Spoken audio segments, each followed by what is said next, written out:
What is up, NFC West football fans, and welcome into another edition of the NFC West Roundtable. The preseason has come and gone. The 53-man rosters are set in stone. And on tonight's episode, we will dive into those rosters for each of the four teams in the NFC West. And on the back half of the episode, it's time to make those predictions. The season kicks off next week, so we will have our NFC West predictions coming your way on tonight's episode. Without further ado, let's bring in the fellas. Mike, Brandon, Jesse, and Jake. Fellas, I know we're not officially over the finish line yet, but we've made it. The preseason done. The rosters locked in, and we are a week and 2 days away from football officially being here. So everybody who's been a loyal fan and viewer throughout the offseason, can't wait to spend the regular season with you. We are almost there. But we got to talk about the guys that are going to be out on the field for these four teams here in the NFC West throughout the duration of the 2025 season. We found out today the 53-man rosters have been locked in this afternoon at 4 p.m. So let's dive into it. Mike, I'll start with you. I want to know any surprises on this roster. Is there a guy or two that made the cut that you weren't expecting? And is there also a guy or two that maybe the general public doesn't know about, but you think will have an impact on this team this upcoming season? Yeah, I mean, for the Arizona Cardinals, it definitely seemed like we were pretty darn top heavy when it comes down to the roster. Like, we already kind of knew who was going to be solidified in the 53-man roster. It was the back end guys, like the 4 or 5 guys that, I'm going to be real, like a lot of Arizona Cardinal fans had some bones to pick with the Arizona Cardinals decision making. But before I get on that, Walter Nolan continuing on the PUP list. That hurts, specifically because this is back-to-back defensive linemen, first-round picks, going to be missing some time. So that definitely does hurt. But the good thing is that we do got a lot of depth within the D-line. But continuing to talk about this 53-man roster for the Cardinals, like I said, a lot of everybody that, the surprising guys, let's talk about the ones that were cut. A lot of people really, really do like Simi Fehoko. Biggest reason as to why is that the Arizona Cardinals, if you're looking at the wide receiving core, on paper does not scream, we're the best wide receiving core, or maybe even a top 10. So we were really kind of leaning towards, let's see what the Arizona Cardinals can do this preseason and who's going to give us some sort of different look and hope. And Simi Fehoko gave us that. Now, granted, he's not a number 3, number 4. He's most likely going to be a number 5 guy for the Cardinals, but we wanted to see a different look, and he showed out in preseason. He really did. So a surprising cut that ended up happening, that probably is the biggest one in Simi Fehoko. And not just that, DJ Dallas, former Seattle Seahawk, was our main punt returner / kick returner. He got cut. He got the axe. There was another running back that ended up coming in, which we'll talk about here a little later on. Another, I guess, surprise would probably be Darren Hall, which I guess I really wouldn't say it a big surprise, but he was a player that was really balling out. And I mean, really balling out in preseason as well. He potentially could have had 3 interceptions. He had one solidified one. He overall did a very, very good job on paper, but it's just the depth that we have here. He was not going to go and beat out a 3rd-round pick that was on IR all last year, when that 3rd-round pick in Elijah Jones showed a lot of promise in week 3 of preseason. But let me give some love over to our 4th string running back, Zonovan Knight, aka Bam Knight, which had himself a crazy preseason, ended up breaking off a 67-yard touchdown. And to his right, he made it in that 4th spot at running back. Now, right now, we don't actually have our long snapper in the 53-man roster, but the Arizona Cardinals do this every single year. For some reason, we do not sign them, but then we bring them back after waivers and blah, blah, blah, blah. So is it possible that, Zonovan Knight, aka Bam Knight, doesn't make the roster moving forward? Potentially, right? But I do think the Cardinals are going to be in on some waiver claims. So this is not solidified in terms of what we're seeing right now. It's just the initial 53, right? But in the back end, players that we have, like, let's say, for example, what is it? PJ, it's a defensive lineman. I completely forgot his name. That's how much I don't really know. We have a tight end, Travis Volknek. Like, he's probably not going to make the roster. PJ Mustafir, right? That guy's probably not going to make the roster as well. So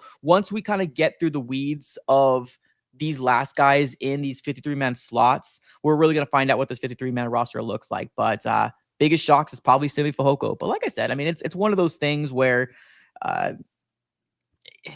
the top end, we already know what it is. I guess another good thing is that Will Hernandez is going to be practicing. He's probably not going to make a week 1 starter, but he's definitely going to be a really good depth piece for the Cardinals, at least for the next few weeks, or at least the start of the season for the Cardinals.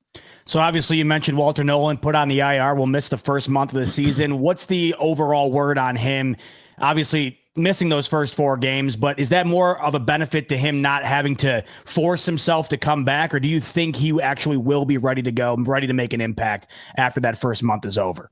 I mean, I hope he does. I hope he does. And the biggest reason why is because a lot of Cardinal fans have like a deja vu, PTSD from last year with Darius Robinson, the same calf injury. Well, not the same calf injury, but it was a calf injury that ended up re-aggravating it, and we didn't see him till like the last 5 or 6 games. We don't want that for Walter Nolan. We want him to come on the field and produce for us in year 1. Now, the good thing in terms of why we're not like rioting or making it a big deal is because we do got so much depth on the defensive line, bringing in, Dalvin Tomlinson, Calais Campbell. Like, let's be real. I think he was going to be behind them anyways, and he probably was going to be a split share type of guy. Might as well just give him the amount of rest that he needs. Hopefully week 5, week 6, we can start seeing him, and we see him for a good majority of the year compared to just like the back end. We want to see him, but obviously contingency on health. We need him to be healthy at the end of the day. But the Cardinals are very, very secretive when it comes down to, injuries. They don't like a lot of things kind of spilling out. Right now it's just a calf injury. And the only thing Jonathan Gannon says is he's trending in the right direction. He had a sleeve all training camp. The sleeve was gone, but obviously it's not enough for him to be available in the next 4 or the first 4 weeks, which is unfortunate, but I get it. Megan wants to know if you came up with a new acronym there, Mike. PDHD or PTSD, or is it PDHD? Maybe you know something we don't. I was trying to mix. I was going for deja vu. My mind was going deja vu, and for some reason that came out. So don't judge me right now. My mind's everywhere. So don't put it on a t-shirt. Yeah, exactly. Even though it has no correlation to the name, I think we should now refer to as deja vu as PDHD. Yeah. That's what we're going to be doing here the rest of the way on the show. All right, perfect. Brandon, going to swing it over to you. We have the 52 other men surrounding Sam Darnold locked in for the Seattle Seahawks as we head into this upcoming season. Talk to me about your roster. How you feeling about it? Any shocks? Anybody that everybody should know as we get into week 1 here of the NFL season? I'm feeling amazingly about this roster. I think that if you're looking for me to have a lot of things I'm turning over that I don't understand or don't get in this final roster, you're not going to find it. Is there surprise there? Well, yeah, but even in the surprise that you have, it's then buoyed by the fact that the surprise is there because you've had development of player. Marquez Valdes-Scantling gets etched off the books on this team, partly because of the ascent of Torrey Horton and also some of the strength of the other receivers on the roster at the edge of this roster. And that may not seem like a big thing, but go down to San Francisco and ask them about having quality depth at the receiver position, say nothing of actually having some starters ready to roll on that other side of it. So it's a big deal there. And yeah, Scantling was a little bit of a surprise, but you understand why you didn't go with him. He doesn't play special teams. He's okay as a receiver. He's just a jag and just another guy. Not a big deal there. There's a couple of guys as much as that were added to the roster that might have been surprises as the ones that you let go. But the guys that you let go were guys that you think you're going to be able to get on the practice squad, and you probably are going to be able to do so. I'd say as well that the surprise guys I'd mention, a Connor O'Toole or a Nick Callerup that you kept as a 4th tight end on this roster. Those are guys that are also at that 49 to 52 range of a roster, or 53 range of a roster, where that's always an ever-functioning state throughout the course of the year of you adding and letting go players and adding and letting go players. It's not the locked-in portion of the roster. Another big surprise is that you don't have a nose tackle on this roster, technically speaking. Jonathan Hankins is still not healthy, and it does look like quite possibly, unfortunately, Byron Murphy might be in line for playing a good amount of snaps at the nose tackle position. It's expected that Jaron Reed's going to take a lot of those snaps, but with you having no other guys going here now, looks like he might be stuck in that place once again this upcoming year. So not a lot of real big surprises, but this is also not a big deal, Zbot, because you came into this with 11 defensive starters coming into the season, 15 guys that started games last year. Offensively, you knew you were going to be adding some new pieces there, but all in all, everything just kind of looks good and is rolling right. And yeah, we feel great about what we're seeing from this roster. I think too, it's not changed. There's probably going to be a couple more moves here before we get to the start of the year. What do you think those moves might be? Anything in particular you're kind of looking out for that you think might happen? Well, nose tackle, certainly they're going to be scouring anybody with any that's got a decent guard out there that can go out there and play a little bit. I think that you're going to be on those two positions looking very, very, very closely if there's anything out there you can do. Say nothing of even a trade maybe you can pull off at that point of it. I will say just one other note on this, Ebot, and even hearing Mike mention about the extra tight end that the Cardinals are carrying. We've got 4 tight ends on this roster right now. We're keeping 2 fullbacks, both of those 2 fullbacks with a background in playing tight end play. A big part of the season to watch outside of your Seattle Seahawks in this division and what's going on in the NFL this year is going to be on both sides of the ball, how you do in these kind of sets and then how you defend these sets. And it's going to be the 12, the 13 personnel, and the 21 personnel. That's going to set records this year for the amount of usage of those types. And seeing Seattle keep that many tight ends and 2 fullbacks shows their level of commitment to what they're going to be doing here, and that we are going to run the ball. We're going to be going heavy at you. And if you don't have the personnel in place to be able to deal with that, you're in trouble. Is there a guy that we need to know about, maybe a guy outside of Seattle that isn't getting a lot of buzz, but you do think is going to have a significant impact on this roster? Well, certainly Horton's been the one that I've been banging the drum for. If you're looking for a guy that's more later round guy, undrafted guy, back end guy. Outside of that, I don't think that there's anybody else that you're going to see really jump forward other than a Jalen Sundell that's a year 2 guy who you really like his upside, his mobility, his athleticism from the center position. And he's an upside kind of guy if you're going to start him there versus Oluwatimi. And so those are 2 guys maybe you could take a look at.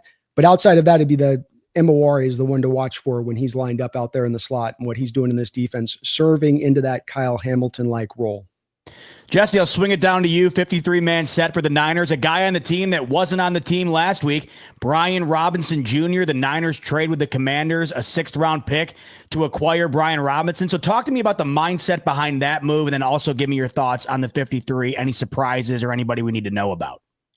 Yeah, it was a move that absolutely needed to be made. They had traded for Sky Moore just a day or 2 prior to that, and Brian Robinson Jr. was the guy that pretty much every 49er fan wanted. To me, it does signify a little bit that maybe the 49ers regret trading Jordan Mason, but bringing in Robinson, he's certainly a player that that can get some snaps for this team. The 49ers are, in my opinion, only as good as Christian McCaffrey is this year. If Christian McCaffrey is the old Christian McCaffrey, then they got a chance. If he's not, then they're going to be in serious trouble. And so Brian Robinson Jr. certainly is not only the insurance for him, but really more so should be there to spell him. Hopefully he will actually get snaps, unlike JP Mason, once Christian McCaffrey came back. We'll see how that plays out, but I absolutely love the move. It was one that was needed.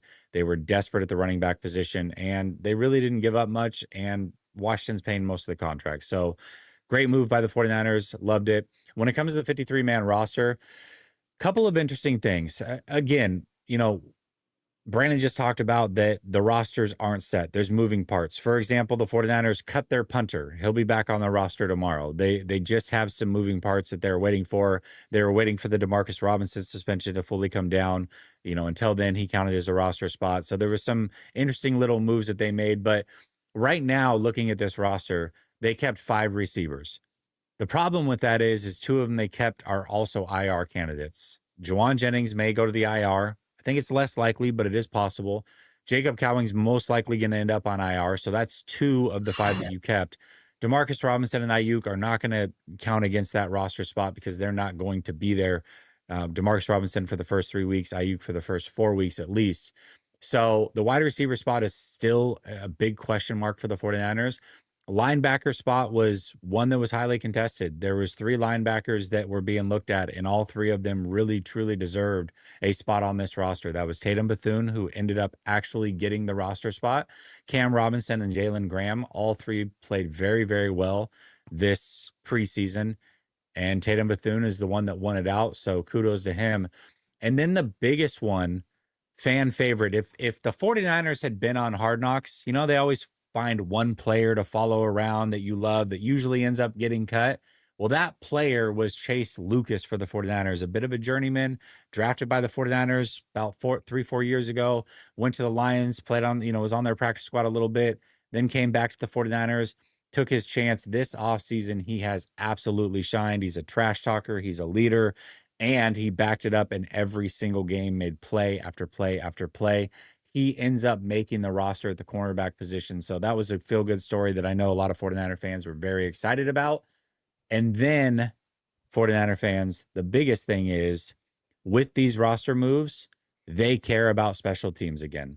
Luke Gifford and Siran Neal making this roster tells you they absolutely want to be good in special teams, which might be a first under Kyle Shanahan. So for the most part, very good things from the 49ers. Still some question marks, but also still some moving parts.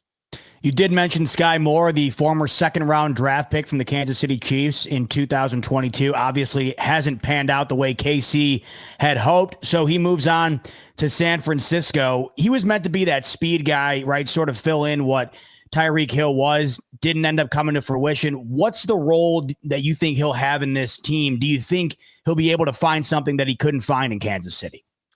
Well, I'll tell you, I mean, if Kansas City is one of the dumbest organizations around, we all know that. I mean, they got Patrick Mahomes and the best coach in football. So if they can't make it work, then another team easily can turn Sky Moore around. Obviously, I'm being very facetious there. I don't know what Sky Moore is or is not. What I do know is he was basically competing with a 7th-round pick in Junior Bergen to be the punt returner. It looks like he's the one that's going to be given that job. I'm sure Kyle Shanahan has a vision for how he can use him, maybe some end arounds, a little bit of that Debo role, Debo light type of situation. Will he pan out? I'm not sure, but it's worth the flyer. He's only 1 month. He's actually 1 month younger than Ricky Pearsall, who's in year 2, and this is year 4 for Sky Moore. So you never know. Kyle Shanahan certainly is a very good coach, knows what he's doing offensively. Maybe he can turn him around, but it's hard to view a player playing with a wide receiver depleted team with Patrick Mahomes and Andy Reid and couldn't pan out. I don't have a lot of confidence that he'll figure it out here in San Francisco. Sticking with the wide. Oh, go ahead. Kind of hard for wide receivers if they can't catch. It's definitely it's an uphill climb. Yeah. Well, we know Juwan Jennings can catch. The problem is he going to be out on the field? You just mentioned IR. I know he's been dealing with that calf all offseason here. Is that a real possibility? Do you think that's going to end up happening? Him out for the first month there. Obviously, the Niners right now, you mentioned it, they kept 5. Ayuk going to be out to start the year. If he's out, how are you feeling about the ability for Brock Purdy to get the ball down the field? Well, I mean, Juwan Jennings is definitely going to be needed if the 49ers are going to be competitive this year. A lot of people thought that the injury was fake and he was doing a holdout because he wants the new contract. It's absolutely not true. It's never been true. He's really hurt. And the 49ers also, though, are making business decisions. And they say, okay, well, this player's hurt, but also we would like to save some money potentially, so we could move him to IR. That stops him from getting some of his bonuses. There's some games that are being played here. The 49ers aren't necessarily too happy with the way that the offseason played out with him. He's not happy with the way that the offseason played out either. So we'll see what ends up happening. It is a real possibility. I would say I'm leaning towards it not happening, but it certainly could, and that's going to hurt the 49ers. The great thing is the number 1 wide receiver on this team is George Kittle. And they brought in Farrell from the Jaguars to be the blocking tight end, I assume, to get George Kittle loose the way that he always should have been. And then you've got Christian McCaffrey as your safety blanket. Ricky Pearsall is one of those players that he's not going to be a number 1 wide receiver, but he's certainly a guy that you can scheme open. If you get him in motion, you get him 2-way goes, he's always going to be able to find a way to get open. He's a good route runner. You just need to get him those free, clean releases. And Kyle Shanahan's going to do that. So you're going to have that option available to you. Christian McCaffrey's always open. George Kittle's always open. So 49ers should be fine. Brock Purdy was paid for this to be fine. So hopefully things will be fine. What is the injury for Juwan Jennings? I apologize. What is the calf? Yeah. Damn. Okay. Mm-hmm. Do you think they're maybe going to try to use as much of Kittle as we've seen throughout his career this year with the wide receiver situation and kind of slot looks, kind of like almost in kind of a, the way they did a little, not full on Jimmy Graham Saints style, but just that, okay, we've got to put Pearsall to the outside. We'd like to have him inside. So let's put him out to the outside. Then maybe we can get a nice slot guy in there and Kittle and what he can do in that at that point for some snaps here or there. Yeah, I mean, the great thing about Kittle is he can do it all, so you can line him up in the slot. He can line up with his hand in the dirt and run great routes. So, I think priority number 1 is to get Pearsall those free releases. I think it's a must. Even in practice now, if he gets jammed, it's over for him. He's a little slight in frame, and that's okay. Not every wide receiver wins the same way. I mean, Wes Welker wasn't an outside receiver. Julian Edelman wasn't an outside receiver, but they had great careers, and I think Ricky Pearsall can too. You just have to use him properly. So I think that's more of the priority, but certainly, I mean, George Kittle can be used literally anywhere, and it'll be fine. At 31 years of age, he gets the 4-year contract extension. Maybe outside of Brock Bowers last year, George Kittle was the best tight end in the NFL. Is it fair to expect the same result, the same output from Kittle this year going into year 31? Obviously, the Niners believe in him. They give him the money to back it up. But knowing that he's going to be the primary focus of that offense in the pass game, is it fair to expect that he has as big of an impact as he did last year? Yeah, as long as he's healthy, I don't see a decline coming for George Kittle, but that's the biggest thing. I mean, George Kittle usually misses a couple games every year. Last year, he didn't. And you watch George Kittle play, he's always got a limp. Like, he's always got something going on, and he's always on the injury report. Usually he ends up playing, but sometimes those injuries add up. So I don't know if you can expect him to be healthy for all 17, but when he is out there, I don't see him slowing down. I really don't.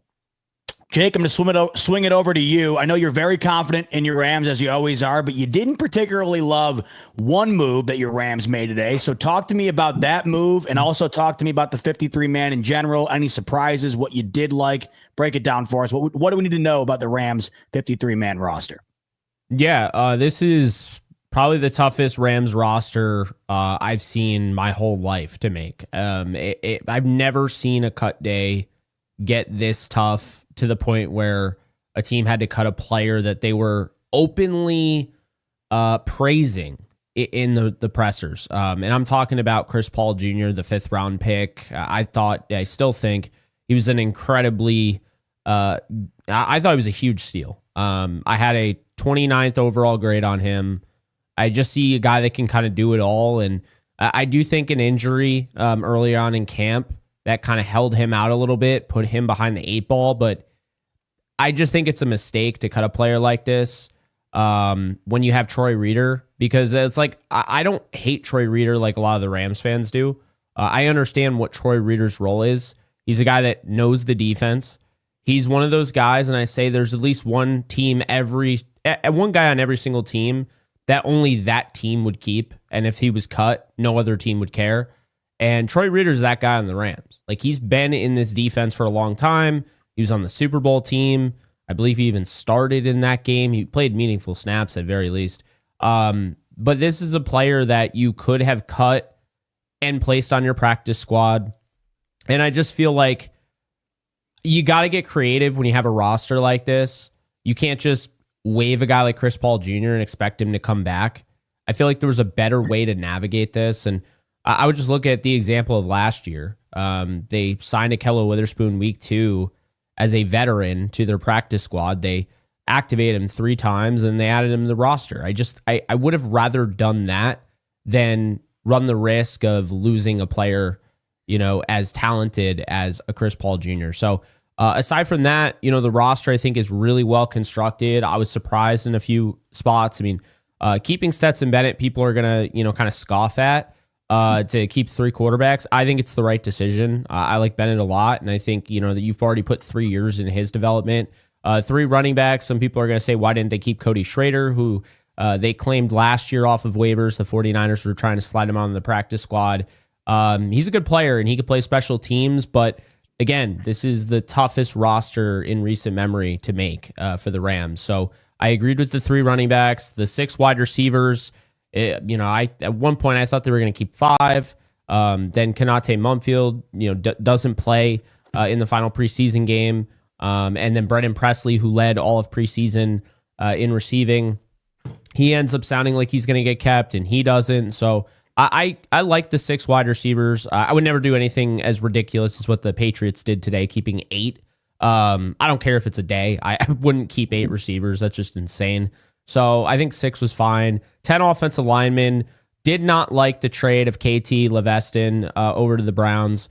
Call me cold-hearted. I don't care. I absolutely despise helping out other teams like that. The Browns are a terrible organization. I'm not trying to give them any help in their offensive line. KT Leveston, was one of the highest graded tackles in preseason.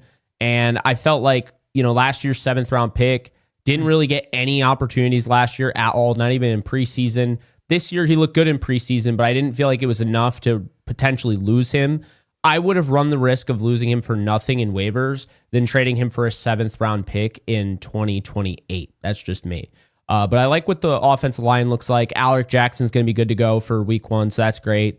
You look at the tight ends. I like the tight end room. Defensive lines, keeping 7 of them. Was a little surprised by that. That's a pretty big number, but it does, after further review, it does look like the Rams are playing Desjuan Johnson more on the outside at edge. So I think that was kind of the play there.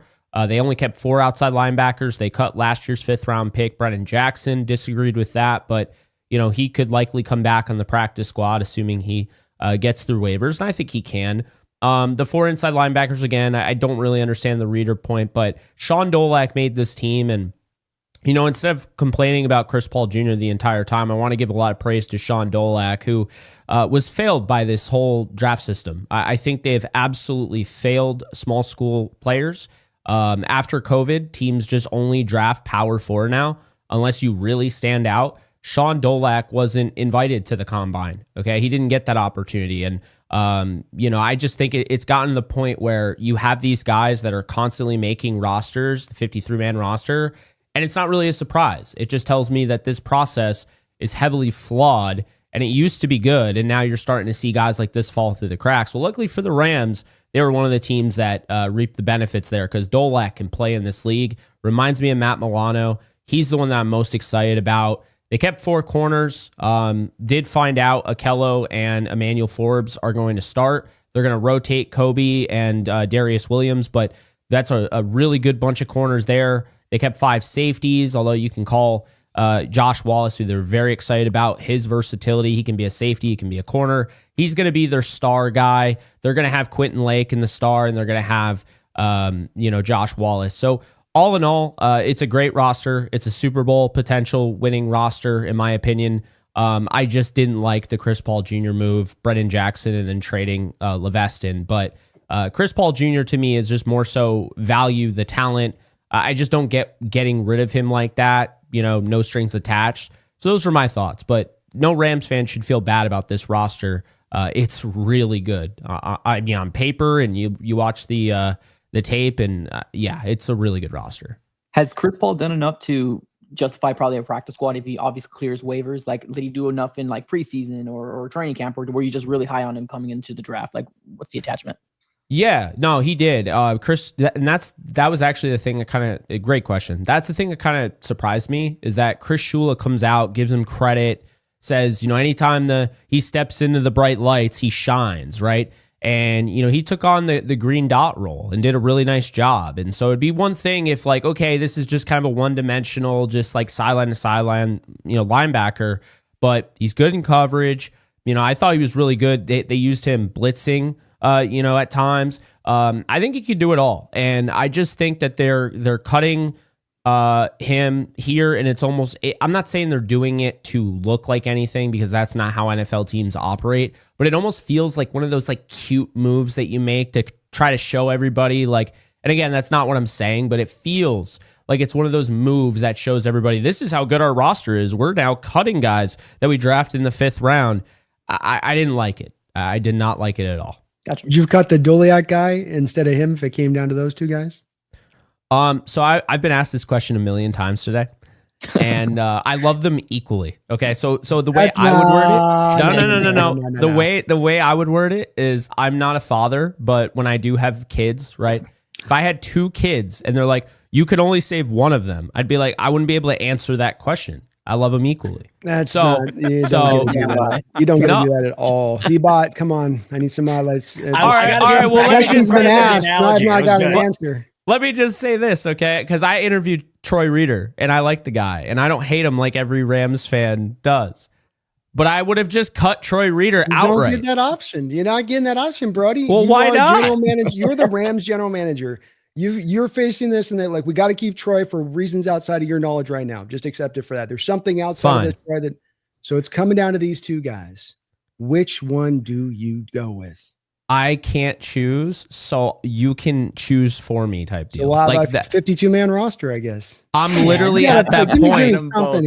I'm at that both. point. You flip a coin. I love them both equally. Jesse, Brandon's gonna off them both unless you pick one. I'm putting a second bullet in the gun. I'm not doing it. I can't do it. I don't have a definitive one, or they both become 49ers. Ooh. Oh dear God. There we go. There you go. Yeah. Hell Good, yeah. C-Bot. I still can't do it. It's I way got too- it's All right, way let me too ask you it's this. way too hard. Way Would you too have hard. come on here tonight saying the same thing about Sean Dolak that you're now saying about Chris Paul in terms of your resentment in the Rams getting rid of him? Or letting him Yes, go? absolutely. That was what I was saying. That was exactly what I was saying is you have Troy Reader. If you want to keep him around, then do what you did to Akello last year when you put him on the practice squad over Trey White, who wasn't even good. So that's the thing that like annoys me is that they have now expanded the practice squad so you could literally put veterans on there and you're still not using it. Who is going to pick up Troy Reader? And again, I don't hate Troy Reader like everyone else does. I think he could play in this league. I just know what he is. He's a depth piece, okay? So, like, that's the thing that irks me is that you just put him on the practice squad. He's not going to get claimed because he's a veteran, so he doesn't have to go through the waiver process. I could tell you he's not going to get claimed anyway. And he's not going to get signed. He's one of those guys. He's like, perfect example, okay? Jesse knows. He is, what's his face? Juice. Juszczyk, no one is going to pick up Juszczyk if he gets cut tomorrow. Nobody. Because he's only a 49er. Only the 49ers can justify him being on that team. He By is the way, if you're new to useless the to any other program, team. Jake hates Kyle Juszczyk. Just want to put that. I out don't there, by the way. I don't hate him, but I just don't get the Only the point of- Detroit safety does he have more. Yeah. Oh, well, I mean, I think he's a dirtbag, but you know, that's just me. But no, I don't hate Juszczyk because like personally, he's done nothing wrong to me. And actually, I knew somebody who was like, that was like his like, I don't know, one of his in-laws or so. I forget, but they were connected or whatever. And I only heard great things about the guy. So I have nothing against him personally, but I just don't understand, right? Like Juszczyk, if he was cut tomorrow, the 49ers would easily be able to stash him on the practice squad. Easily. No one would pick him up. It's the same thing with Reader. And it's not like Reader is getting paid $8 million where it's like, oh shit, you know? No. Reader was getting paid less money than Tony Fields II, who was cut in the first round of cuts. So that's my issue. Let me give you, though, a practical working reason as to why they did it. And it didn't have anything to do with the fact that they could stash him on the practice squad or couldn't. It goes to about instantaneous functionality. You have two guys that are rookies, inside linebackers. Who's calling the play? Who's wearing green dot? And there's a difference between wearing green dot in the preseason and wearing it in the regular season. And your Rams defense runs one of the more complicated fronts with stunts and twists and blitzes from their linebacker position. So you're not just spot dropping into space 60% of the time on your pass sets. You've got to do everything across the board and be on every individual detail. Now, maybe with both those two guys long-term, week 7, week 8, week 10, week 12, feel like maybe they can pick up the totality of that, but are they going to be on that page week 1, 2, 3, 4, 5? That's probably what came into this a little bit more than anything else would be my guess. Well, no, I get that. I mean, they are win now, right? I mean, I see the rationale why they kept him. I get that. But at the same time, you could just stash him on the practice squad, elevate him those first 3 games, and then make that decision after. And my point is that last year, when they stupidly signed Trey White over Akello Witherspoon, which I all told you I was right, they were wrong, and people were like, no, you have to trust Sean McVay and Les Snead. Like, literally, you can't stray from the path. Well, I told you. So sure enough, Trey White has a really rough time, to say it lightly. And they're like, oh, crap. So they get on the phone. They get Akello Witherspoon in the building. He signs to the practice squad. He watches on the sideline for week 2. He's not a part of that team, right? He's just on the practice squad. Then week 3, they're ready to play him. So he's elevated. Then he's elevated for week 4. Then week 5. Then they sign him to the active roster. Well, what that did was allow them, Charles Woods, who made the roster, as well as a Josh Wallace. Charles Woods and Josh Wallace make the roster last year, okay? They otherwise wouldn't have been able to be kept.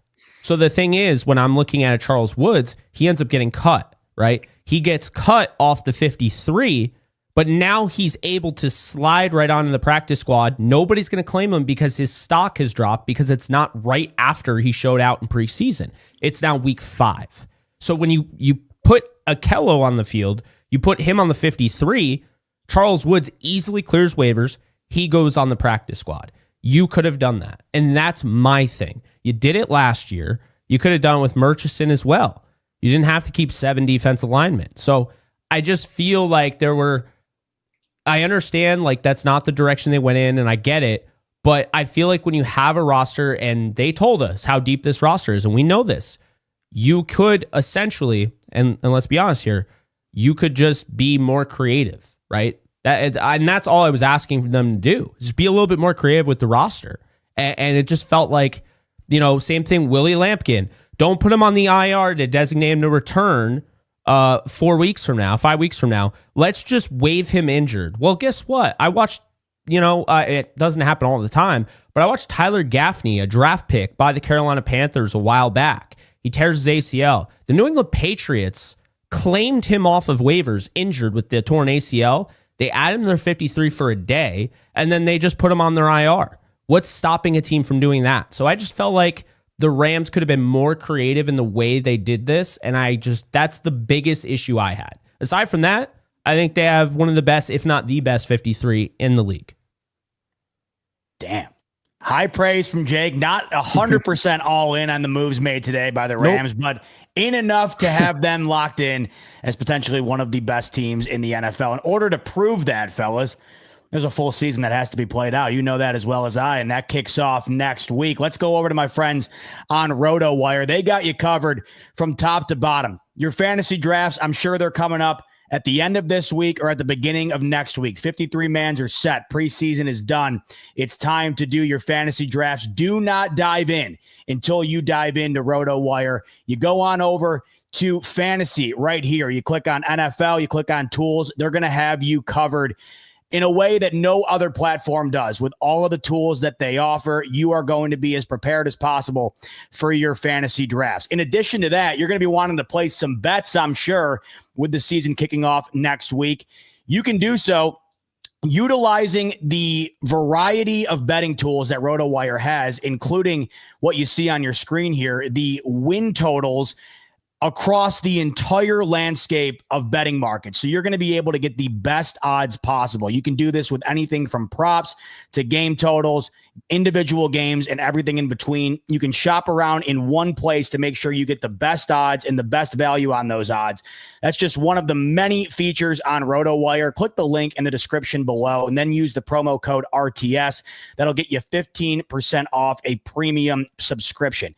Speaking of win totals, by the way, fellas, the reason I have this screen up is because we're going to be diving into our NFC West schedule predictions in just a second. And I'm noticing out of all four teams, the San Francisco 49ers with the highest over-under win total at 10.5, tied with the Rams. I should say both of these guys are tied for first in the NFC West in terms of win total, 10.5. Cardinals, not all that far behind, Mike, 9.5. And we'll see what Brandon Seahawks have to say about things at 8.5. We're going to be diving into that in just a second. Before we do, you could be diving into it with us by joining Patreon. Link in the description below. Click that, become a member. You can call into the show. You can be part of different debates, different topics throughout the season, including the one we have coming around the corner right now where we're going to be predicting this upcoming season. So become a member, be able to call in throughout the year.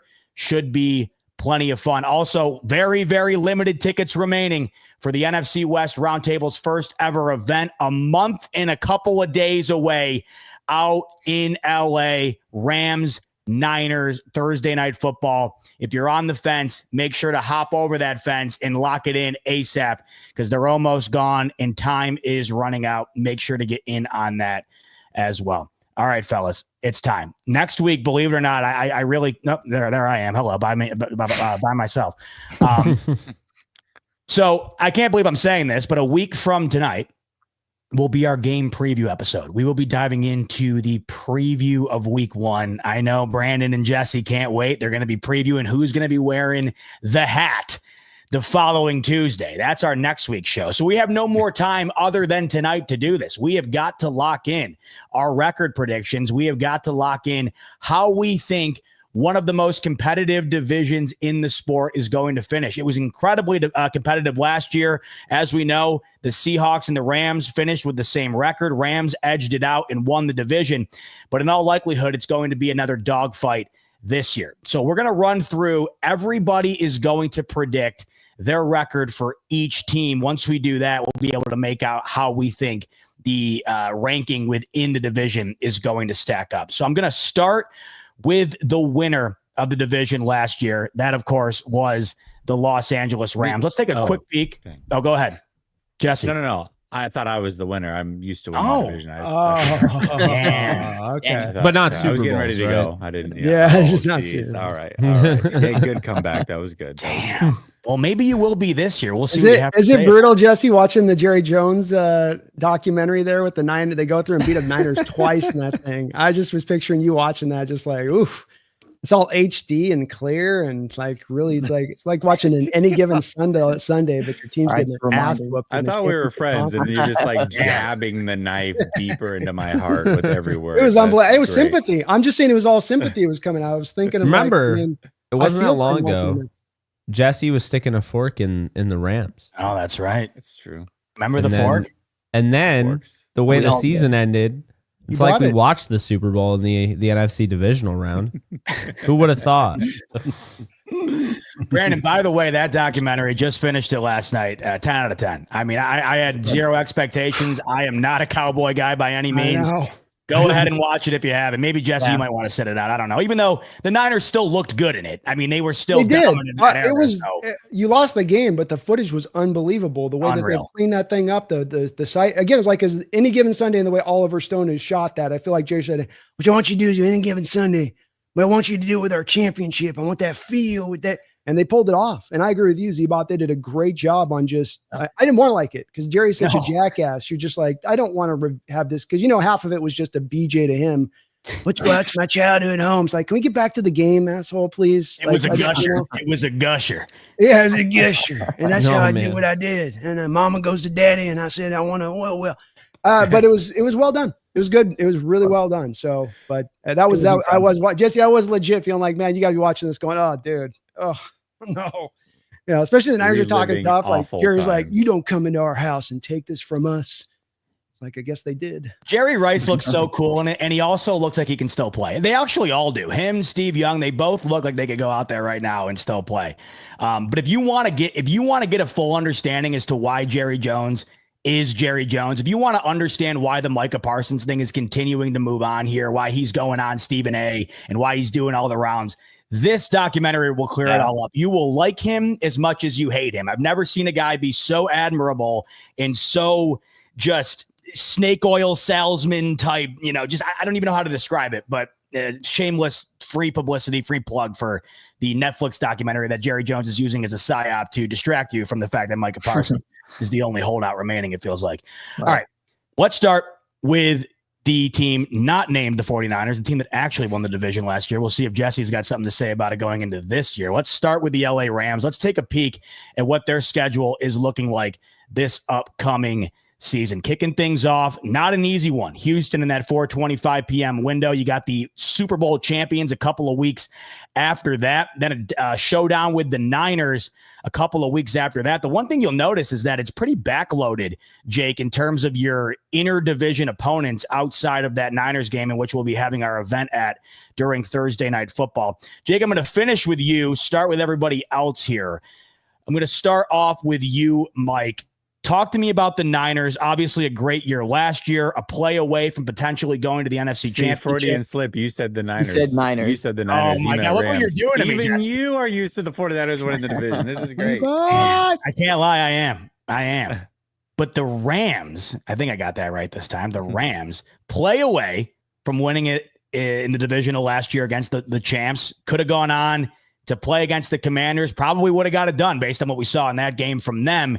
Do you see a similar season on the horizon? Talk to me about your prediction for the Rams in 2025. Yeah, well, I'm looking at the schedule right now in terms of like who they're playing, and yeah, they got a pretty backloaded, schedule back there is what it seems like here. I mean, well, they start off pretty hot as well with starting with the Texans, and I'm pretty high on the Texans. I mean, I know they added some weapons on there. I know Joe Mixon is not helping; it's not going to start the season, but like they're a pretty solid team. And then you got the Rams in Week 3. So I mean, this is on paper. I mean, it's.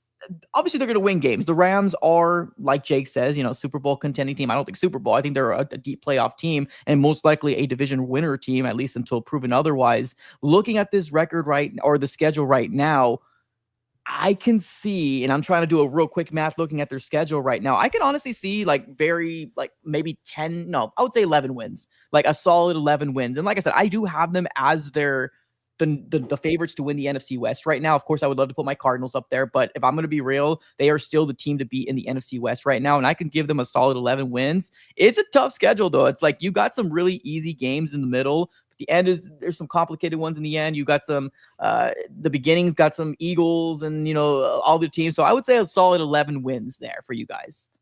Mike's got 11 wins for the Rams, a half game over their 10.5 win total projection. Brandon, I'll swing it to you. Talk to me about your prediction for the Rams this year. Going to be double digits again? Going to be around that 11 mark that Mike has, or are you thinking something different? I do think it's on the double digits. I think it's largely driven at that point by Stafford. And obviously, if Stafford's going to miss any sort of set of games, I've said this, Jimmy's not taking you anywhere. I know that Jake's talked himself somehow into Jimmy Garoppolo, which is a wild thing to watch. But it's not going anywhere if Stafford ain't playing. Now, if he is playing, I got him at 12 wins. And I think that they've built a really good roster. I do think that there are a couple of things here that have them on the edge of the cliff that get me worried. Namely, the fact that running the ball is going to be as important as ever this year. And how you defend the run is going to be as important as ever this year. And I look at that front from that Rams team, and it's very much driven by how you guys rush the passer across the board by and large. Then you throw into it where the inside linebacker position is in addition to that. Starts to get a little bit dicey, especially when you throw on top of that now your two starting corners are not exactly grade A tacklers out there, because you can talk me into a lot of things with Achillea Witherspoon and the Slim Reaper.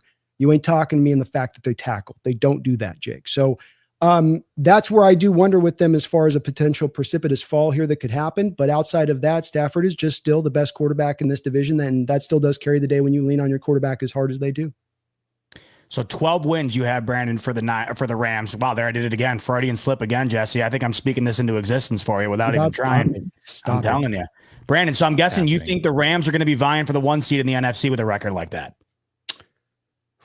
Maybe, potentially, because you got a couple divisions here where just one more team goes in the toilet like the AFC East. The Cowboys and Giants are going to suck like hell. And so one more team like Washington falls back down to earth. Suddenly the Eagles have a downward trajectory towards getting the number 1 seed, but they'll be in it. They'll be in alignment for potentially there. I think 12 to 13 wins will get it. I don't think there's going to be like last year, a 14 win team in the NFC. I think it'll be a little bit more down to everybody around the middle in that area. Jesse, let's go down to you. You have a unique perspective here with these Rams because your Niners play them twice before either of the two above us here, and Mike and Brandon, either of their teams play the Rams. So you got the Niners, or excuse me. Wow. My God. I mean, this is unbelievable. Everybody go place a future bet right now on the Niners to win the whole thing. I mean, if this happens now, this is on you at this point. It's 100% on me. You might as well grab the book, The Secret, and raise it up and promote it. I hate him for this. Jake's freaking out, by the way. He can tell right now that I'm just wondering if I need to delete your number and not be friends with you anymore. All right. So Jesse, your Niners play the Rams twice before any of the other opponents in the NFC West, week 5 and week 11. So you're in a unique spot here where you're going to see them twice before the bye and after the bye. So talk to me. How do you think the season goes for the LA Rams? Yeah, I think the Rams should be the favorite in the division. It's still crazy to me that the 49ers have like the 6th best odds to win the Super Bowl and everybody's putting them in tier 1. And I don't understand it. I really don't. The Rams have a very, very good roster. I think their ceiling is probably 13 wins. Their floor is 9. I'm going to split the difference and basically put them at 11 wins. There's definitely some very losable games on that schedule. I mean, in division's always going to be tough. It just is.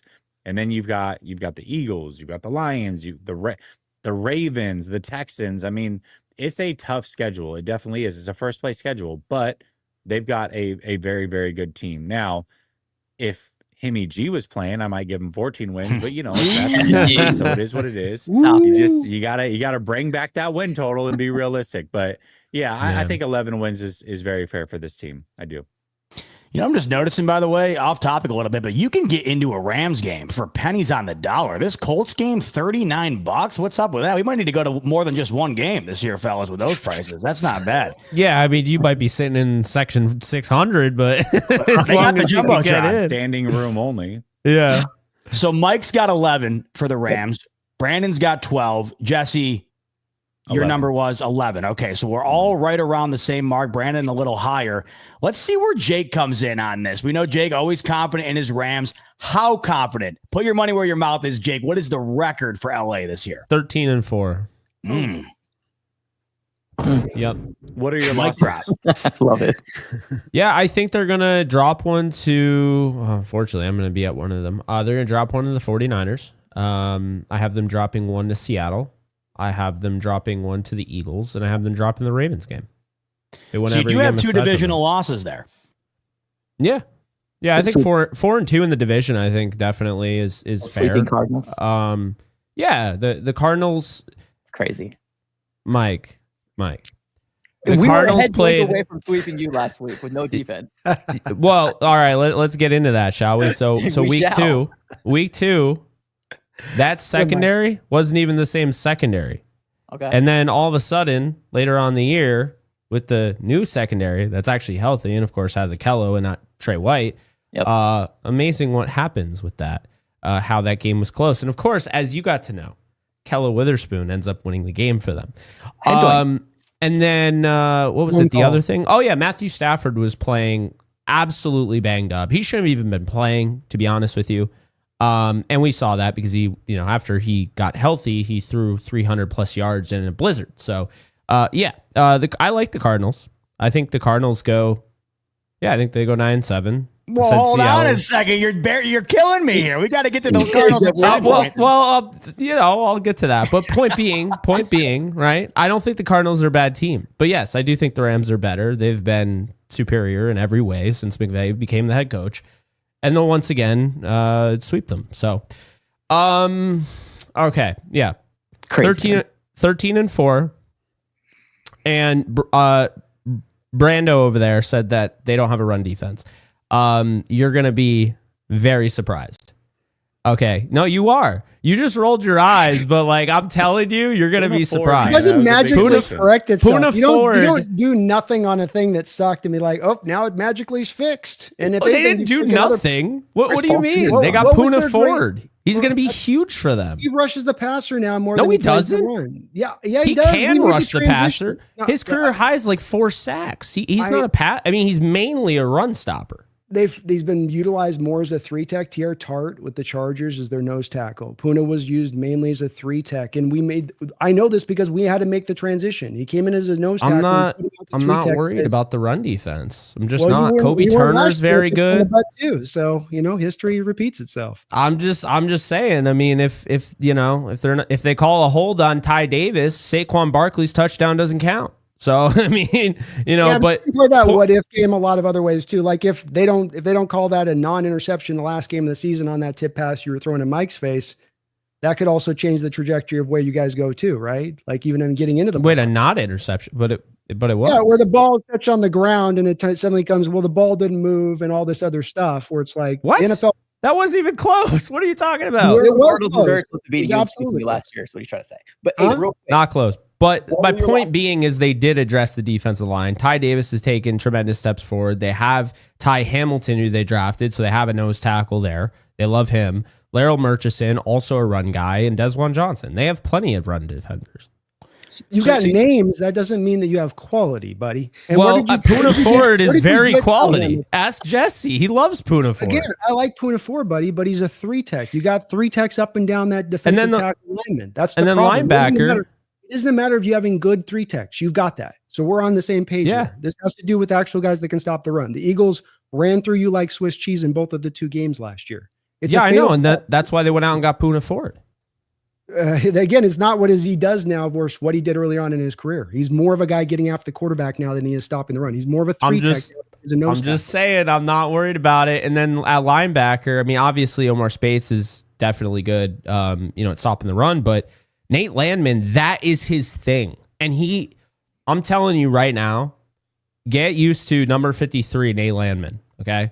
Just remember that name because he has them stoked. I mean, I couldn't even believe it. I thought when I was talking to somebody about it, I thought they were just pulling my leg. Like, oh yeah, this Nate Landman guy is really it just didn't even sound real.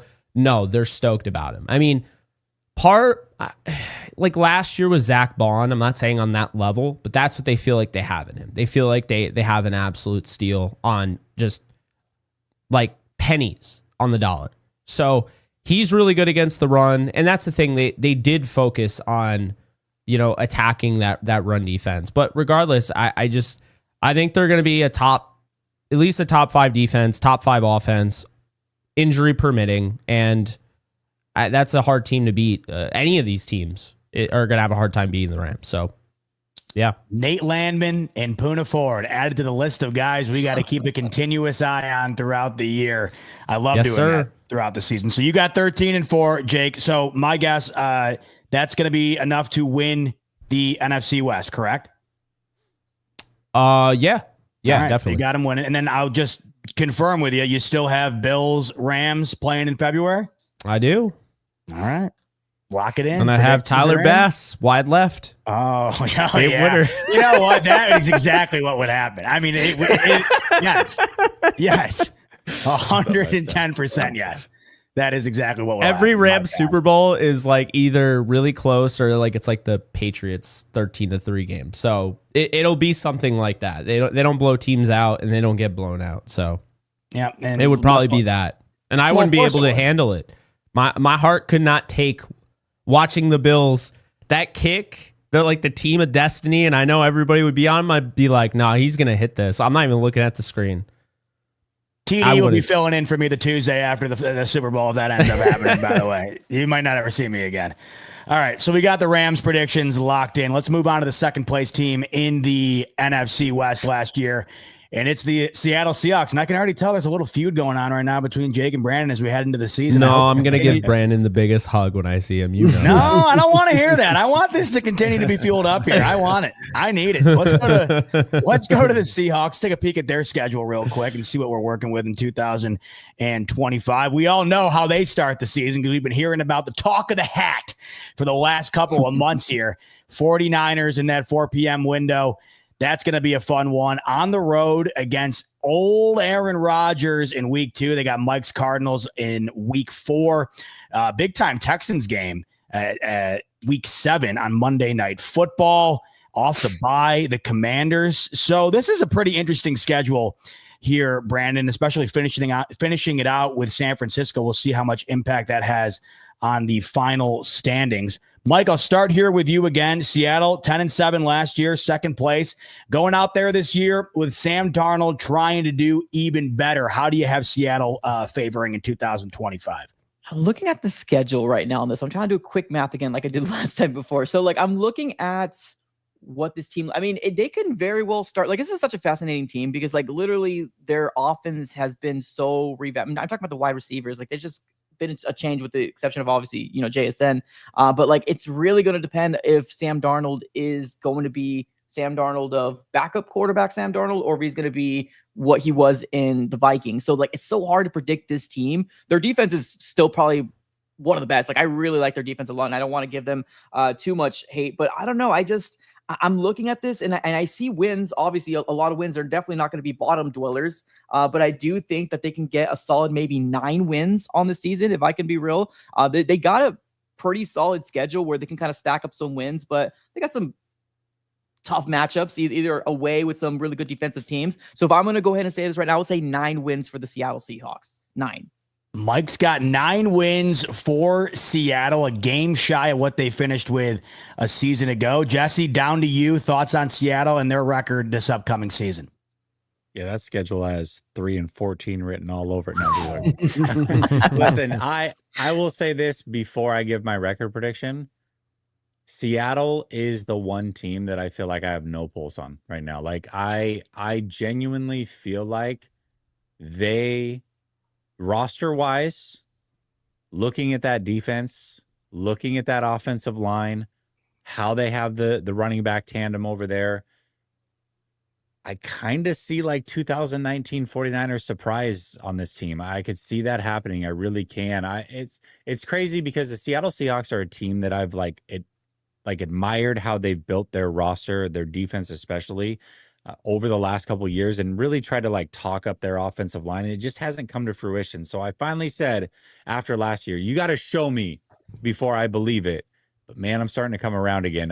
That roster is a really, really good roster. And if they can run the ball the way that they want to, they've drafted so many linemen high. At some point it had to work out. And I feel like it's coming together for them. if they can run the ball at the clip that I think they're going to try and actually make this work, Sam Darnold can do the Jimmy G thing. He can do the 25 to 28 passes a game, not screw it up, and let them just win by defense and running the football. Like that team has that possibility. That being said, I have to just go off of what the schedule is. And again, until they prove it, I'm going to go 9-8 as well. But if they made a deep run, I honestly wouldn't be shocked. Like there's something brewing there in Seattle. I just don't know if it's going to click this year or when, but they've got a hell of a roster. A 9-8 from Mike, a 9-8 from Jesse for the Seattle Seahawks in 2025. Jake, will you make it a hat trick on 9-8, or do you expect a different outcome for Seattle? Oh man, I had 10-7 and third place, and I'm actually going to change it. I'm going to say Seattle wins 11 games, and I think they jump the 49ers. They're second. I've been really high on the 49ers and like turning it around, the easy schedule and everything. I know an injury bug team when I see one, and I know that they were banged up last year, obviously, but it hasn't gone away. Injuries left and right. I don't know if the training staff's to blame. I don't know who's to blame. Like everybody in the wide receiver room's injured. It feels like it's unreal. I don't trust Christian McCaffrey. I just don't. I do think he's lost at least enough of a step where he's not even going to be. He won't be that significant. I think he'll be a good player. I still think you mentioned it. Trading away Jordan Mason was beyond stupid. But they got Brian Robinson, so we'll see how that goes. I like a lot of what they did. The defense, I like how they trimmed the fat. Getting rid of Deebo Samuel was a net positive for sure. That said, I like Seattle's roster a lot. I like Seattle's coach as my second favorite coach in this division. I think we all, can remember when Jesse and I were freaking out about them going after him. McDonald is legit. Like, he's legit. I feel like the one interesting thing about Seattle is that their offensive line, I think, is going to be better than most give it credit for. Seattle fans know what their offensive line will be like, or they have an idea, but I don't think a lot of people have a pulse on, like, truthfully, like what they've done. Jesse, you mentioned it, but I think Gray Zabel is going to be huge for them. I'm interested to know what happens with Christian Haynes. I mean, it doesn't look like he's going to be a starter because he's injured and all that, but that was a guy that they put, a decent amount of capital into. So I am looking at, that, but Charles Cross, Abraham Lucas, I think a big key on your offensive line are the two tackles. And when you have Sam Darnold, I can tell you right now, he is going to love Charles Cross compared to what he had at the end of last year. Cam Robinson was not good, cost him a lot of money. I trust Charles Cross over a Cam Robinson, at least to be competent and not give up 12 pressures in a game. And again, Sam Darnold looked really good last year until you got into the later points in the year. So that is the biggest thing for me, because the defense kind of speaks for itself. He's a defensive-minded coach. The things he did, for the Baltimore Ravens, I mean, it was impressive. He brings them over. They win 10 games. I like the team a lot. I think they're just well-rounded all across the board. They don't really have holes. Maybe you would prefer a tight end that was better than AJ Barner. Maybe you would prefer that, but they like him. They also got Elijah Arroyo. Maybe you would prefer somebody over Tyrese Knight, but they like him. There's just all across the board. Seattle has a really well structured roster, and it's something I've been thinking about a while, and I haven't done any videos on it since. But yeah, they've surpassed the 49ers for me. I think they've done an excellent job, and what was really the straw that broke the camel's back? It showed me that they were for real. They were serious. They didn't hang on to Marquez Valdes-Scantling because they paid him, because good teams don't do that. They actually just keep the guys that are the better guys. And, Torrey Horton is a better player, and I think he's one of the biggest steals of this draft, and teams are going to see that. And we've seen if Cooper Kupp can stay healthy, and if he gets back to any bit what he was doing, watch out, because you already have JSN. I like the running backs. I like Seattle a lot, and I don't know if it gets them in the playoffs, because I have no idea. I don't have a playoff figured out, but 11 wins should get you into the playoffs. So yeah, I'm high on Seattle this year. 11 wins for the Seahawks from Jake. Brandon, the floor is yours. What can we expect from Seattle this upcoming season? How do you have them finishing? Well, I think the combination of these guys is that they're great at their job and they're understanding outside their own teams. And I think that shows on just how they describe where Seattle's had in general, for the combination, all of it, from Jesse's, the mysteriousness that is there with this team as far as the potential different kind of results you could get, including high water points, to just where the talent is, like Jake was just talking about. I think all that stuff is very true about this team, and reminding again that this is a team that's had a winning record for 3 straight years. It isn't just last year to 10 wins on that they have been consistently around this side of things at the very minimum and where they've come from. So if you see a drop off, which you guys aren't really, it would come from a part of you just merely looking to the quarterback position essentially and saying, well, that thing just took such a huge step backwards that it had to be that way. But at the end of the day, Darnold can execute this offense. You're not going to ask him to go with a high volume amount of throws here in this offense. You are going to run the ball well. And when it comes to run the ball well, as Jesse talked about with the offensive line talent, that's one part of it. But there's a couple of other things that go with a good offensive line play that we don't talk about. You have to have good coaching and you have to have a good scheme. And I think if I asked all these other 3 guys in here on those 2 questions, whether or not our Seattle Seahawks over the last 5 years have had either of those for that offensive line, to a man, they would all say no. Well, you have John Benton right now. You brought in his offensive line coach, one of the most respected offensive line coaches in the sport now. Kubiak, who's actually a grade A caller, not a guy who's never called plays before like Waldron, not a guy who's never called plays at a pro level before like Grubb last year, but a guy who's had successes at multiple stops as an offensive coordinator in this sport with a very bright future ahead of him. As well, the defense, let's remember, as I said earlier, 11 guys coming back that were starters last year back on this defense, 15 total guys that started games last year on this defense returning. And oh, by the way, you added DeMarcus Lawrence and Nick Imawari, who you're going to be very well aware of by the end of the year if you're not already now. So I come to 11 wins as well as to where Jake landed on this.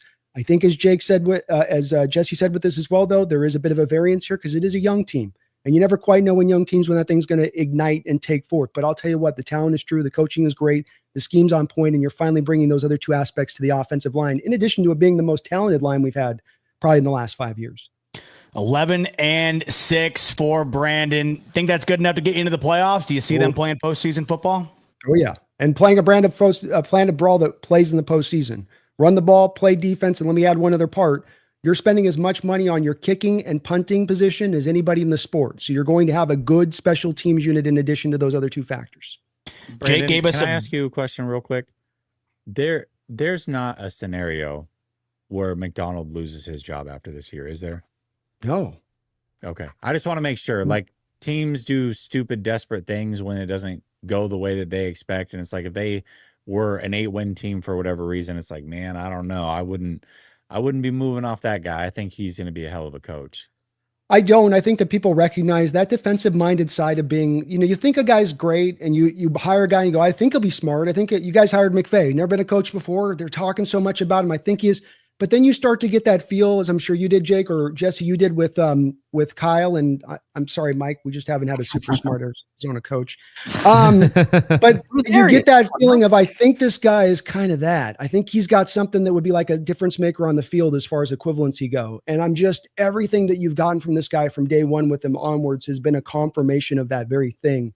And it just pushes up the confidence so high because you go, yeah, it's hard to do it defensively as a head coach. I get it. You got to be an offensive coach more often than not. But if there can be one who can do it, who can get through that, they've got to do this and this and this. And he's got all those things in tow, including putting an offensive system together that's not just there like you'd have with defensive-minded head coaches where they're like, run, pass. We're not going to be dynamic on that side of the ball. We'd be boring. We'll be restrictive. We won't throw to the middle of the field. Those type of things. He's not that way. And so I think that there's a lot of potential here with him here as a head coach and this team with his talent as they are, like Jake was talking about too. Speaking of Jake, he gave us a Bills-Rams Super Bowl. Brandon, you got one off the top of your mind? Who's playing in Super Bowl 60? Okay, so I am back and forth between it being your Bills that I went with on this and somebody else. I have I have a deal here. So give me 2 seconds. Let me find it. I know this isn't great, whatever, but I believe that I end up having, I've got your Bills and the Eagles going. You guys are killing me. Killing me. Unfortunately, Bills, though, Eagles. then it's going to be a 90s kind of Super Bowl, if you know what I'm saying, Z-Bot. So you're telling me it's not going to be a Giants type Super Bowl. It's going to be the 3 others. No, it's there'll be that initial, like I saw on the dock the other night, you'll have the initial drive. You have that initial drive, like his boss. So you're telling me I'm going to at least have a little. I'm going to have a little something. Get a little hope. You get the first quarter hope. All right, I can take a little something. I've never had anything. A little something might be nice, Brandon. A little something might be all right. All right. So 11-6. Brandon's got his Hawks, Bills, Eagles, Super Bowl. Good God, say a prayer for me. All right, let's move on to the third team in this division last year. That was the Arizona Cardinals. Let's take a peek at what their schedule is looking like. Kicking things off, and Mike, I'd have to imagine you're penciling in a W next weekend against the New Orleans Saints, who just announced Spencer Rattler as their starting quarterback. So Tyler Shuck could not win the job. Then it's the Panthers. So I got a feeling you're feeling decently confident to kick the year off. Then you got two divisional games right after that. Green Bay before the bye, the Cowboys right off the bye, followed by another back-to-back stint against Seattle and San Francisco. Closed the year out, by the way. Not an easy stretch, the last two games there. Cincinnati and the Rams. So last year with the Cardinals, I think we can all agree it was a step forward, obviously, compared to the year before. But I think, Mike, you're expecting more. Let's see if the rest of the fellas are expecting more. Jesse, I'm going to start with you on this one. How do you feel about the Cardinals this upcoming season? How do you see them finishing the year off? Yeah, I think the Cardinals have improved a lot on paper, especially along the defensive front. I mean, that's going to be massive. It's interesting because I feel like they've overachieved the last couple of years. Like that, the roster really wasn't that great, and they still figured out a way to be in the hunt last year. Remember, coming off the bye, they were the number one seed in the NFC West at one point. So they certainly can run this division, win this division if everything goes right. This division's just so stacked right now. It's so stacked. And when I look at the Cardinals, there's too many holes in the roster, too many question marks. What do they do at wide receiver number 2? And is Marvin Harrison truly a wide receiver number 1? I think he can be, but I don't know that for sure. Is the offensive line good enough? Is it improved enough? Did the defense, the secondary, are they improved enough? What is Kyler Murray 7-8 years into his career? It just seems like he's kind of a guy that can't get it together when they need him most. So it's really, really tough for me to give them double-digit wins. I just see a 9-8 team with that roster and what they are. And same question, like what do they do at the end of the year if that is the case? If they're a 9-8 team and they don't make the playoffs, what do they do with Gannon? What do they do with Kyler Murray? I think there's a lot of question marks with the future of the Cardinals if the scenario that I'm laying out plays out. 8-9 was their record last year. Jesse, you have them improving by a game this year at 9-8. Same record you had the Seahawks at 9-8. Jake, I'll go over to you. What do you think the Cardinals' record will be this upcoming season, and why? 9-8. No, I think this is a good team. I mean, this is the best division in the league, in my opinion. I could see any of them. I could see things like flip-flopping, injuries come up. I could see the Cardinals taking advantage. I could see the 49ers. I could see Seattle winning this division. I mean, they're really that's the thing and why I don't really feel like 9-8 does the Cardinals justice. I think they're clearly the least talented team in this division, but I think they're good enough. They have enough talent where if they get some help from some injuries, or if they get off to a really good start and a team gets off to a bad start or whatever, they could be just as dangerous as anybody, because a dangerous team is one that gets up ahead in the division early on, which we've seen from Arizona. They have had a tendency to do this. Their issue is finishing seasons, though. And I have yet to see Kyler Murray, and yes, you already know, Mike, with the Call of Duty stuff, so I don't have to reinforce that. But I've yet to see Kyler Murray finish. It's like how the analogy I would describe the Cardinals is like they're sprinting towards first base. They have the hit, and then they just slow down and they get thrown out. It's like, why? Why'd you sprint out of the box and then slow down immediately when you got to first? Run through the bag, And I feel like that's the Cardinals every year. Like, it feels like they get off to a good start. They played the Bills really tough last year to start the season. They blow out the Rams. And then it just felt like, yeah, that team, okay, like the Cardinals. And then for whatever reason, Seattle, like that whole issue, like I need to see them run through the bag, if you will. I don't think they do it. I'm going to go with 9-8. 9-8 from Jesse, 9-8 from Jake for the Cards. Brandon, what do you say about Arizona? 9-8 for you too? A little bit better, a little bit worse. What do you got? No, not that and not better. And this isn't a representation on necessarily Gannon not being a good coach. It's a bit, take this from Mike, that it's as much about like what Jesse was talking about with Mike McDonald if he had a bad year this year. I look at what they've done this offseason and I've not really been feeling it. You don't know yet what you've got in Harrison. You've got hopes, but you don't know. The other two receivers, Mike himself will acknowledge it's not the strongest 1-2 crew behind him, and you haven't brought anybody to really push those guys this offseason. So they've got to ride or die with those guys and hope they're ready to go. I don't think they reinforced the offensive line as much as they should have this offseason. It just kind of, they stood pat where they were with that. They decided to go kind of all defense. I said, I told you guys with Walter Nolan, I know Jesse and Mike like him a lot in his upside, but I said, you guys ain't going to give you much out the gate. Guys missing the first 4 weeks. I'm looking pretty good on that prediction as it stands right now. Oh, and so injuries is not fair. Injuries. That is you can't predict injuries. Be a part of work ethic. If you're not taking care, and I was worried about that with that kid, whether or not he was put it in. And if you're not showing, if you don't show the engine on the field, then you're not showing the engine off the field. One thing carries to the other. He got hurt playing football though. Like it's like he was practicing playing football is when he got hurt. So it's like, it's kind of hard to really say. Let's finish the year and then we'll get back to that. Okay, we'll get back to it. But it's like, it's at the end of the day, I don't think he's giving you a lot this year, whether it's by lack of work ethic or just he had bad luck on the situation. Probably not giving you a lot this year there on that side of it. You got cornerbacks that are already busted up and beaten up.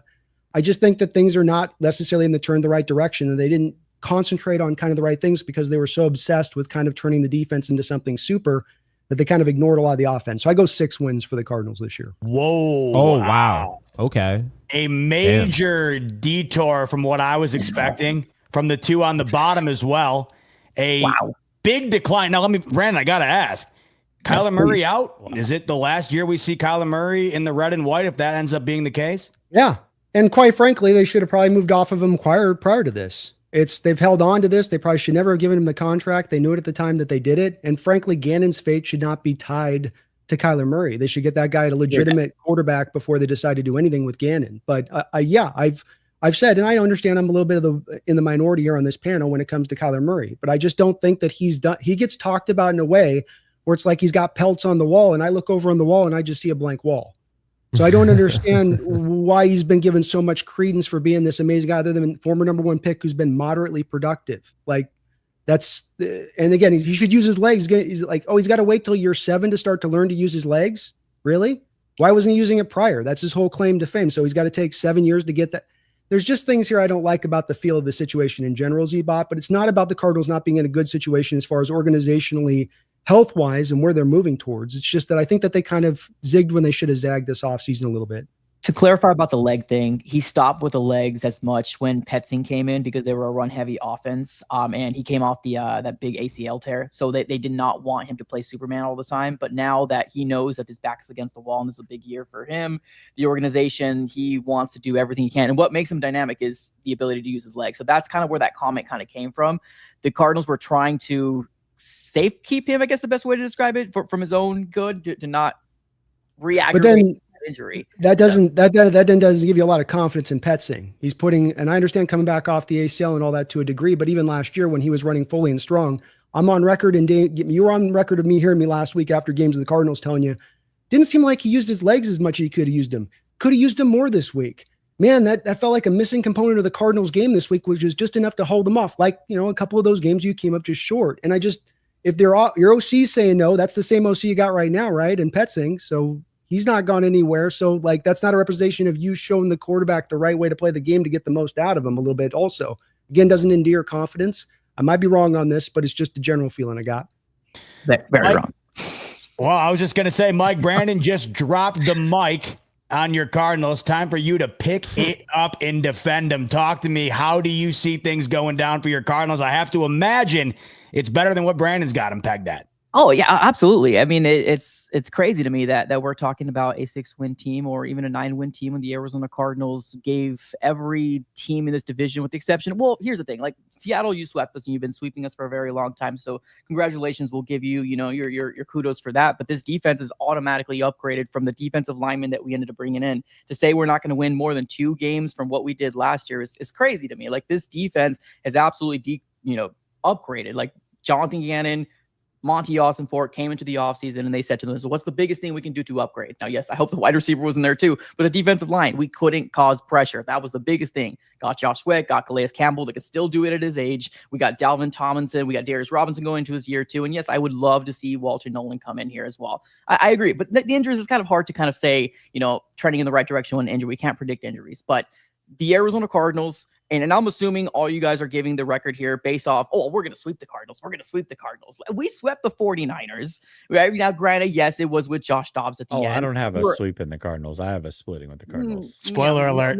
More the other two. And then we got the head doink away here. And then here's the thing, right? Like, you're right. Like, there was an obliteration in the very first time the Arizona Cardinals played Sean McVay. Were they not healthy? Were they not ready to go? Did they underestimate the Cardinals? Whatever the situation is, the Cardinals went in there and beat you with a lesser team that they have now on defense. The Arizona Cardinals are a much better team. To come out here and say 6 wins or even just 1 win difference is crazy to me. They are going to win at least 2 more wins. And if you look at the schedule, if they take care of business, they can very well do that. They got the Saints, they got the Panthers. Yes, the Panthers has onus, but we're going to take care of business here. Then the Seattle Seahawks and the 49ers back-to-back divisions.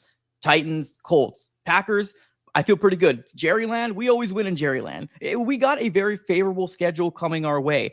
I'm not going to come out here and say we're going to sweep any of you guys, because I'm going to be real. The Cardinals need to come out here and prove it that they're going to be a contending team in the NFC West. I got a splitting to be legit. I got us respecting every single person in this division. And even with us splitting, one with the Rams, one with the Seahawks, and one with the 49ers, I have us at 10 wins. I'm going to be legit. And maybe even more if we take care of business in the second half.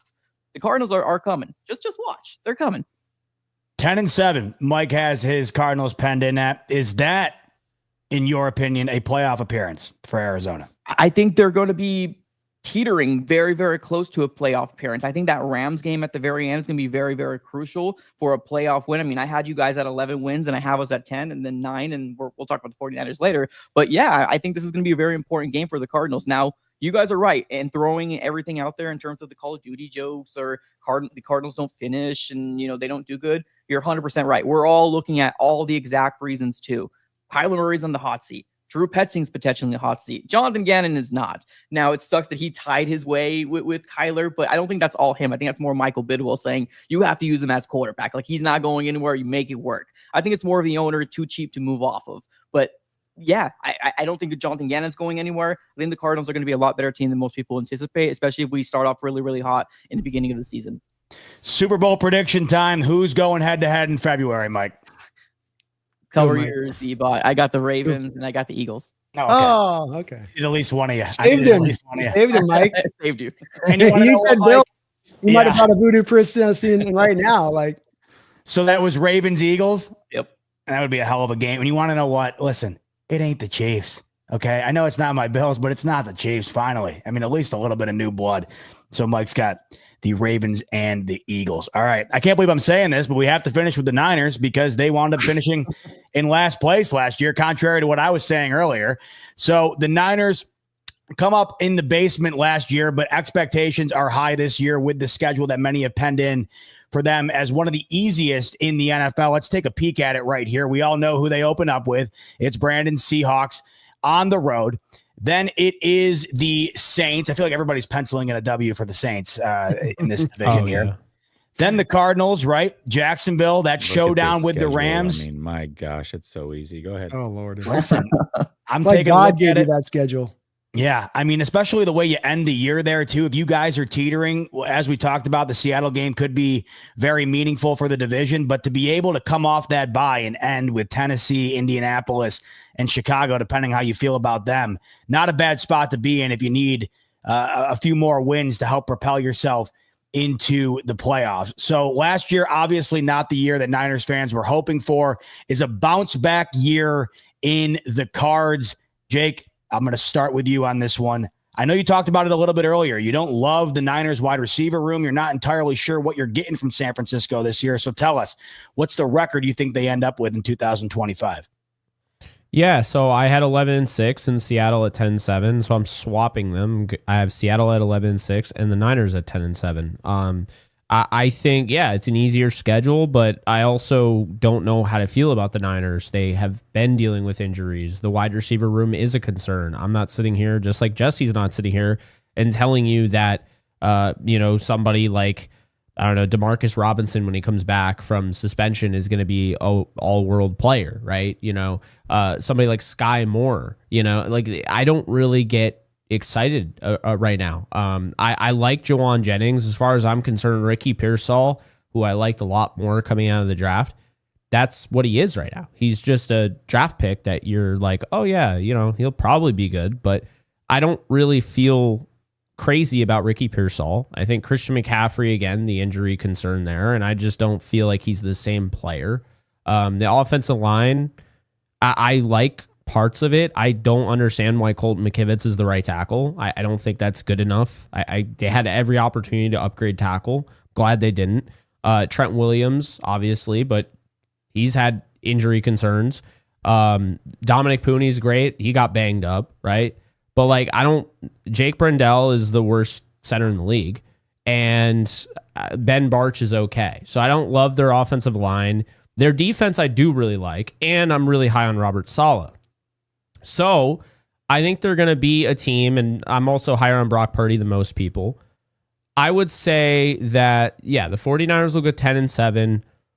I think this is going to be a team that's really, I think, led by Robert Saleh's defense. I think we're going to see a lot of late game turnovers, stuff like that from Nick Bosa. They're going to send the house. I mean, he's going to create chaos. And I'm telling you this right now, out of everybody on that defense, Bryce Huff screams explosive. It screams breakout season to me. The Eagles were, well, I don't want to call the Eagles dumb. Because they'll just go and do it to somebody else. Like when they got John Mechie, the Texans were dumb for that. But I don't understand why teams allowed the 49ers to go and get Bryce Huff. Bryce Huff's best year was with Robert Saleh. He was really good with the Jets. And if all he's doing is going to be like a situational rusher, because he's not starting, right, Jesse? No. Yeah, so he'll be a situational rusher. People don't understand how good he's going to be in this, back with Saleh. It just wasn't a fit in Philly. They didn't really even give him much of a chance, just like they're doing it again with Ojulari. But yeah, I like the defense a lot. I just think when it comes to, the Rams, the Seahawks, why have them ahead? I understand the 49ers have an easier schedule, but I think the Rams and Seahawks have fewer question marks. They have fewer concerns. My biggest question mark with Seattle comes later on, in playoff games with Sam Darnold, that clutch gene. But as far as to get you to 11 wins, Sam Darnold can do that. My biggest concern with the Niners is health, and it's all over the board, and I don't love their offensive line. So that's what I have there. And, are they a little bit better than Arizona? Yeah, I think they're more talented than Arizona. But I wouldn't be shocked if Arizona had a better record than the 49ers. This is just how I see it. I think all four teams will have an above 500 record. And once again, show everybody that the NFC West is the best division in the National Football League. Just to confirm with you, Jake, you have the Rams in order here for the NFC West. Rams, Hawks, Niners, Cards. Does that sound right? Yep. All right, so there you have it. There's Jake's prediction for the NFC West locked in. That includes the 10-7 record for the 49ers. All right, Brandon, up to you. You know what's on the line next week. It's a hat and a W. That's what you're going after next week against Jesse's 49ers. Beyond that one game, how do you see these San Francisco 49ers faring in 2025? Yeah, I think that Jake probably touched on a lot of the things that I feel and think about this team. I mean, the wide receiver position alone, as you look at it, Brandon Ayuk reconstructed leg. You got Jacob Cowings out with hamstring injuries. Jawan Jennings with TBD. Maybe we're going to move him. Maybe we'll just get tired of this whole thing. We're playing games with them in the background of things. Parasol's been beat up a bunch. Hell, even Justin Gage, a guy that they brought in to try to be a fill-in guy for him, has gone down. I mean, they're down to Sky Moore and Chosen. You know where your receiving room's in good shape when you're going for Robbie Chosen, don't you? You're really he got cut. We cut him.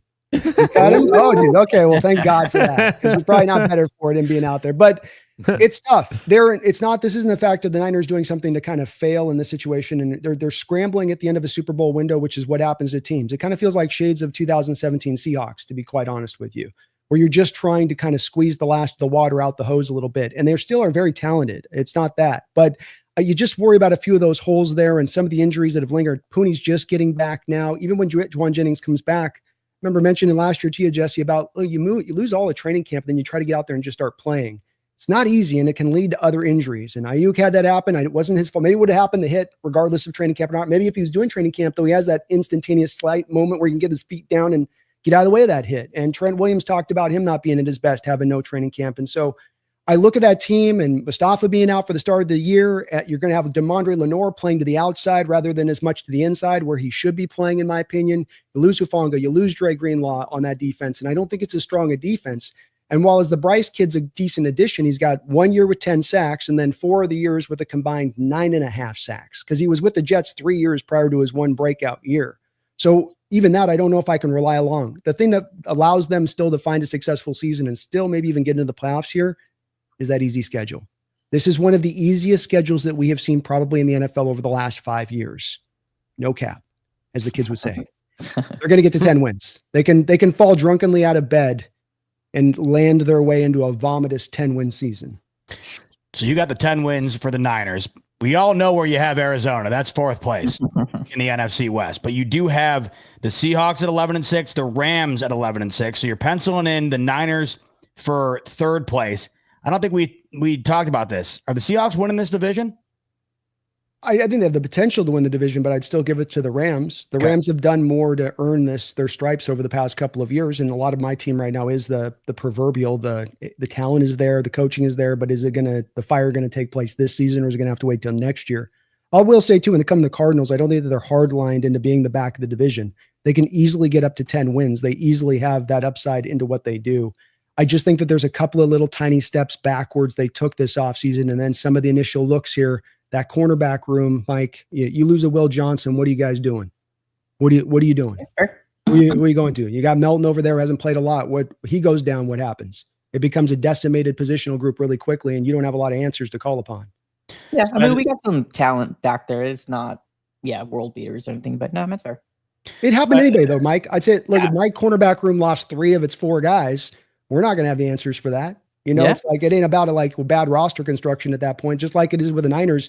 It ain't their fault they lose 5-6 receivers and that suddenly somebody's come through there and is hack. It's sometimes the bad luck hits you in positional groupings. I mean, we have that. Sorry, Z-Ball, my bad. You're good, bro. You're good. We have that thing that we're talking about all the time too. So I mean, you're not coming out here saying anything that that we haven't heard or talked about verbatim as well. We do got the concern when it comes out of that as well. So no, you got a fair point. So Brandon, for right now, then Rams, Hawks, 49ers, Cards. That sound right to you? That sounds right to me. All right, lock it in. Mike, talk to me. How are these Niners going to do this upcoming season? A repeat of last year, or maybe closer to a repeat of the season prior? What do you think ends up going down? I think last year, to be real. I mean, here's the thing. Like, we've seen Brock Purdy with no weapons and, what do you look like? I don't think I'm going to be, say out 6 wins, but they've lost so much talent in this team. But the good thing that the saving grace, Brandon said, is their schedule. I think they're going to be in a lot of shootouts. They're going to be in a lot of shootouts that I don't think they're going to be able to win, all of them. So I do got them at a respectable record. I got them at 8 wins, to be real. I don't believe in 49ers and what they're doing. Same thing like Brandon said, right? But that goes for every team, right? They are a Christian McCaffrey away from being hurt, and he's got that injury stigma on him right now. They got Brian Thomas Jr., which is a little bit of a safety net, but the wide receiving core, you don't got Brandon Ayuk to at least week 6. So you're going to be rolling with Juwan Jennings as a calf injury. We know how tricky that could be. Cowing didn't seem like he's really working now. Ricky Pearsall, on the other hand, flashes here and there, but there's a reason why they're scrounging and getting these players from these teams, because they're trying to fill in the holes to try to compete with this easy schedule. So I'm not going to come out here and say they're going to be dog water. I think obviously within the NFC West, they're going to fight and they're going to try their best, but I got them 4th in the division, but at 8 wins. So, Mike, clarifying with you, you got the Rams winning this thing. You got the Niners in fourth place for 2 consecutive seasons here. And then in second place, Arizona. Third place, Seattle. That sound right? Yes, sir. All right. How about the Niners in last place again, Jesse, says Mike. What do you have to say about it? Talk to me. What can we expect from your 49ers in 2025? Well, I talked about Seattle and how tough it is to predict what they're going to be. I think that I could say the same thing about the 49ers. There are a lot of question marks. Like, I don't think that there was, maybe the conclusion is different that I come to than Mike, but I don't think he said anything that was false. I mean, the 49ers are top heavy at the moment. And unfortunately, those top heavy guys are a little bit older and they do have injury history. And you could see a scenario where Christian McCaffrey misses time and Trent Williams, who misses 3 games at least every year, misses time. And Kittle, who was the healthiest he's been last year, misses time. Like, you could see a scenario where all that happens. And the 49ers are no longer the team where their roster is so superior to everybody else that they can win these games going away. The great thing about this season is they're going to have to earn their winning chops, just like everybody else has had to do when they didn't have the elite rosters the 49ers had. Yes, the schedule is easy, but I don't look at the 49ers as a team that you can just pencil in wins against every bad team. Like, I think that the NFL is the NFL. Games are going to be close, and the 49ers are going to have to figure out how to win close games, which has been a bit of a struggle for them. I think, though, that they do figure it out. They have enough pedigree where they get that done. So I don't look at the schedule and be like, oh, it's super easy. That's 13 wins. Yeah, if this was the Niners from 2 years ago, sure. But this is not the same team. There are a lot of question marks. They're relying on a lot of young players. I don't like the fact that the bye week is 13, 14 weeks into the season. You're going to have attrition issues potentially with that many games in a row, not only from the players that we talked about from an injury standpoint, but you've got a lot of young players / rookies that you're relying on to play big roles, and they will hit a wall too. That's the way that it works in the NFL. So there are scenarios where I can see you coming to and saying, hey, the 49ers get 8 wins. That being said, schedule is still the schedule. They are going to be closer games. I don't look at them as blowing out Cleveland and blowing out the Giants just because they're far superior. Like, they're going to have to earn these wins, but they will earn enough to get to 10 wins. So I've got them at 10-7. 10-7. So you have the Rams winning it. By the way, that completes the sweep. You can confirm it now. Everyone in the round table has the Rams winning it. So Jake, knock on some wood when you get a sec. Okay. So then you have 9-8 for the Seahawks, 9-8 for the Cards. So obviously your Niners in second place. What's third and fourth there? Who do you think ends up finishing fourth? Cardinals. All right. So Rams, 49ers, Hawks, and Cardinals, says Jesse. So that's 3 of the 4, by the way, Mike, have the Cards in the basement, other than you, of course. So we'll have to see how that plays out. All right, Mike. Jesse, the Super Bowl being played in a familiar area. Do you think that your Niners have a chance to stay home there, or what ends up going down in February, in your opinion? 49ers are not going to the Super Bowl. I will go Ravens and Rams. Wow. Hey, Rams. Jesse, Really? I see you. Wow, you just bought some goodwill with you, Jake, huh? Yeah, look at Jake. Look at Jake. Look at Jake beaming over there. So we got 2 Ravens and 2 Bills, and we got 2 Rams as well, and we got 2 Eagles. So I think we can make a good inference as to the Super Bowl favorites right now. We'll see if it ends up coming to fruition.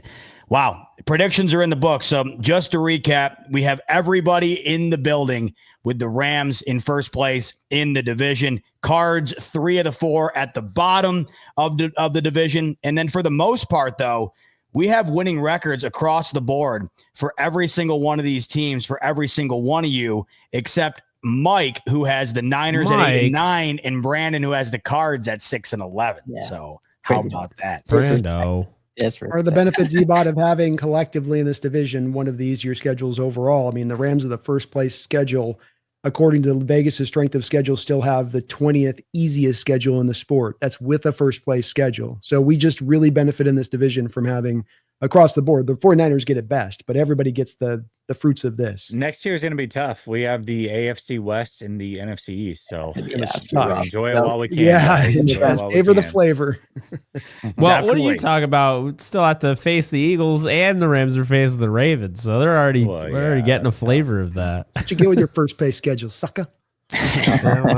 Well, shouldn't win the division, and that wouldn't happen. Yeah, don't win the division. I know. You won't have such a hard schedule. You just want us to be the Marlins of the NFL, where you win the wild card, and the New York Giants of the NFL. That's a better way of putting it. The Giants, they won 2 Super Bowls without ever winning the division. Come on. Mm-hmm. Yeah, it's a good point. Hour 40. That's where we're at right now. And you know what that means. It's time for the best part of the evening. It's super chat time. Brandon, I'm going to need you to do me a favor and get to using that board of yours, because we have over 600 in the building with us at the hour 40 mark. Give those folks a round of applause. Let's go. Well over 600 of you, all the way to 10:45 on the East Coast. Appreciate every single one of you as we dive into Super Chats. And we're starting off with a doozy. It's my main man, Dangerous Dave's Jeeping Trips. And get ready for this one. He's going, what's up, guys? Did we get the Megan one at the top that Jesse talked about? Oh, we're going to get there, because that is a banger. Megan, don't you worry. We're coming for that big boy in a second. But I had to start with Dave, because I've been staring at this one for a minute. Okay. Dave's saying, I did too. I'm driving down the road in 36 motorhome with my Duramax behind me, but I'm here. Are there still tickets for Lamb Slaughter? Jesse, did those picks come through? And by the way, Megan, Dave is single. There you go. There you go. Hey, you just got to He go saw down. the $100 donation and was like, "Hey, she's got money." Right. Hey, by the way, Dave, the Lamb Slaughter that you're referring to, I think that you are talking about the Thursday night matchup that we will all be in attendance for. Yes, tickets still available, and that goes for everybody. Link in the description below. And like I asked you, Dave, we're coming to town. If you can get a Jeeping trip scheduled for the boys, we wouldn't say no. So hit our DMs. Let us know if that's a possibility. We'd love to see you there. All right, let's get to Megan. She's got a bunch, but none bigger than the absolute banger. 100 Aussie. Brandon, please.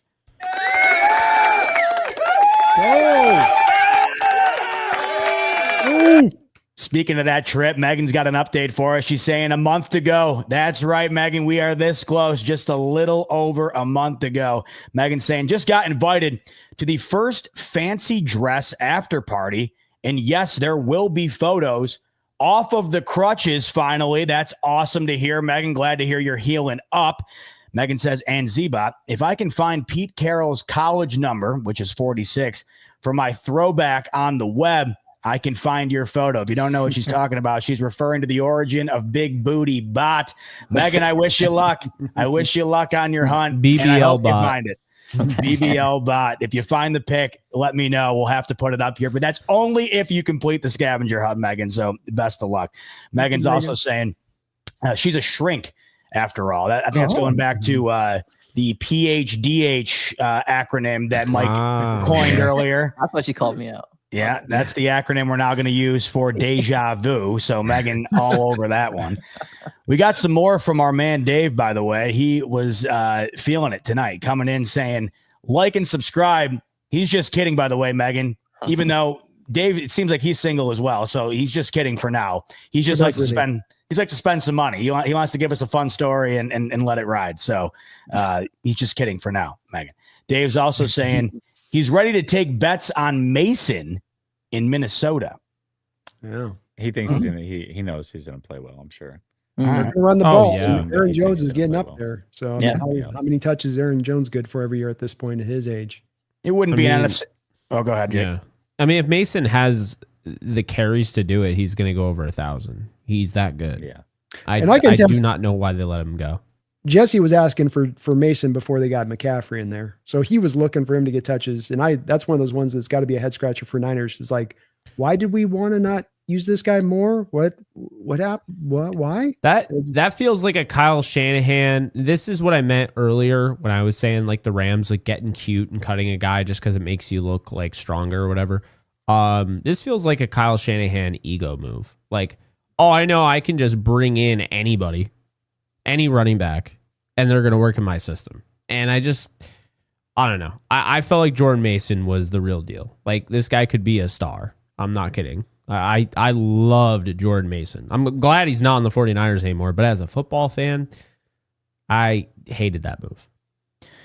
Jake, you mentioned Kyle Shanahan. It wouldn't be an NFC West Roundtable show without a Lyle Shanahan mention. Right. Yeah. Dangerous Dave saying he needs some signatures for that Fire Lyle petition.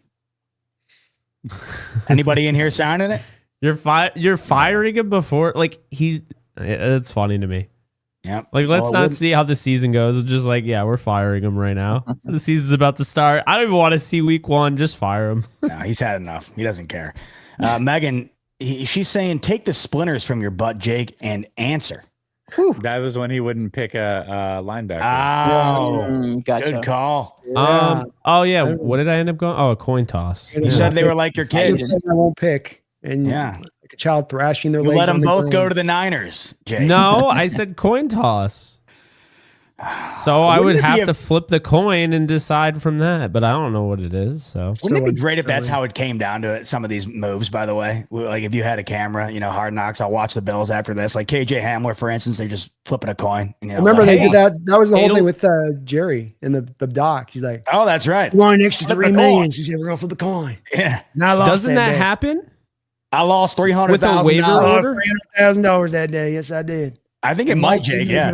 Yeah, that happens with the waiver order like tomorrow. Like if 2 teams claim them and they're like the same whatever like win percentage or it's literally because it's reversed from last year's standings. So they would have to flip a coin.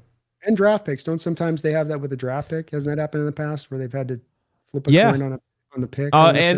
And I don't think it's ever happened before, but I want it to happen someday. Just not with my team, but playoffs.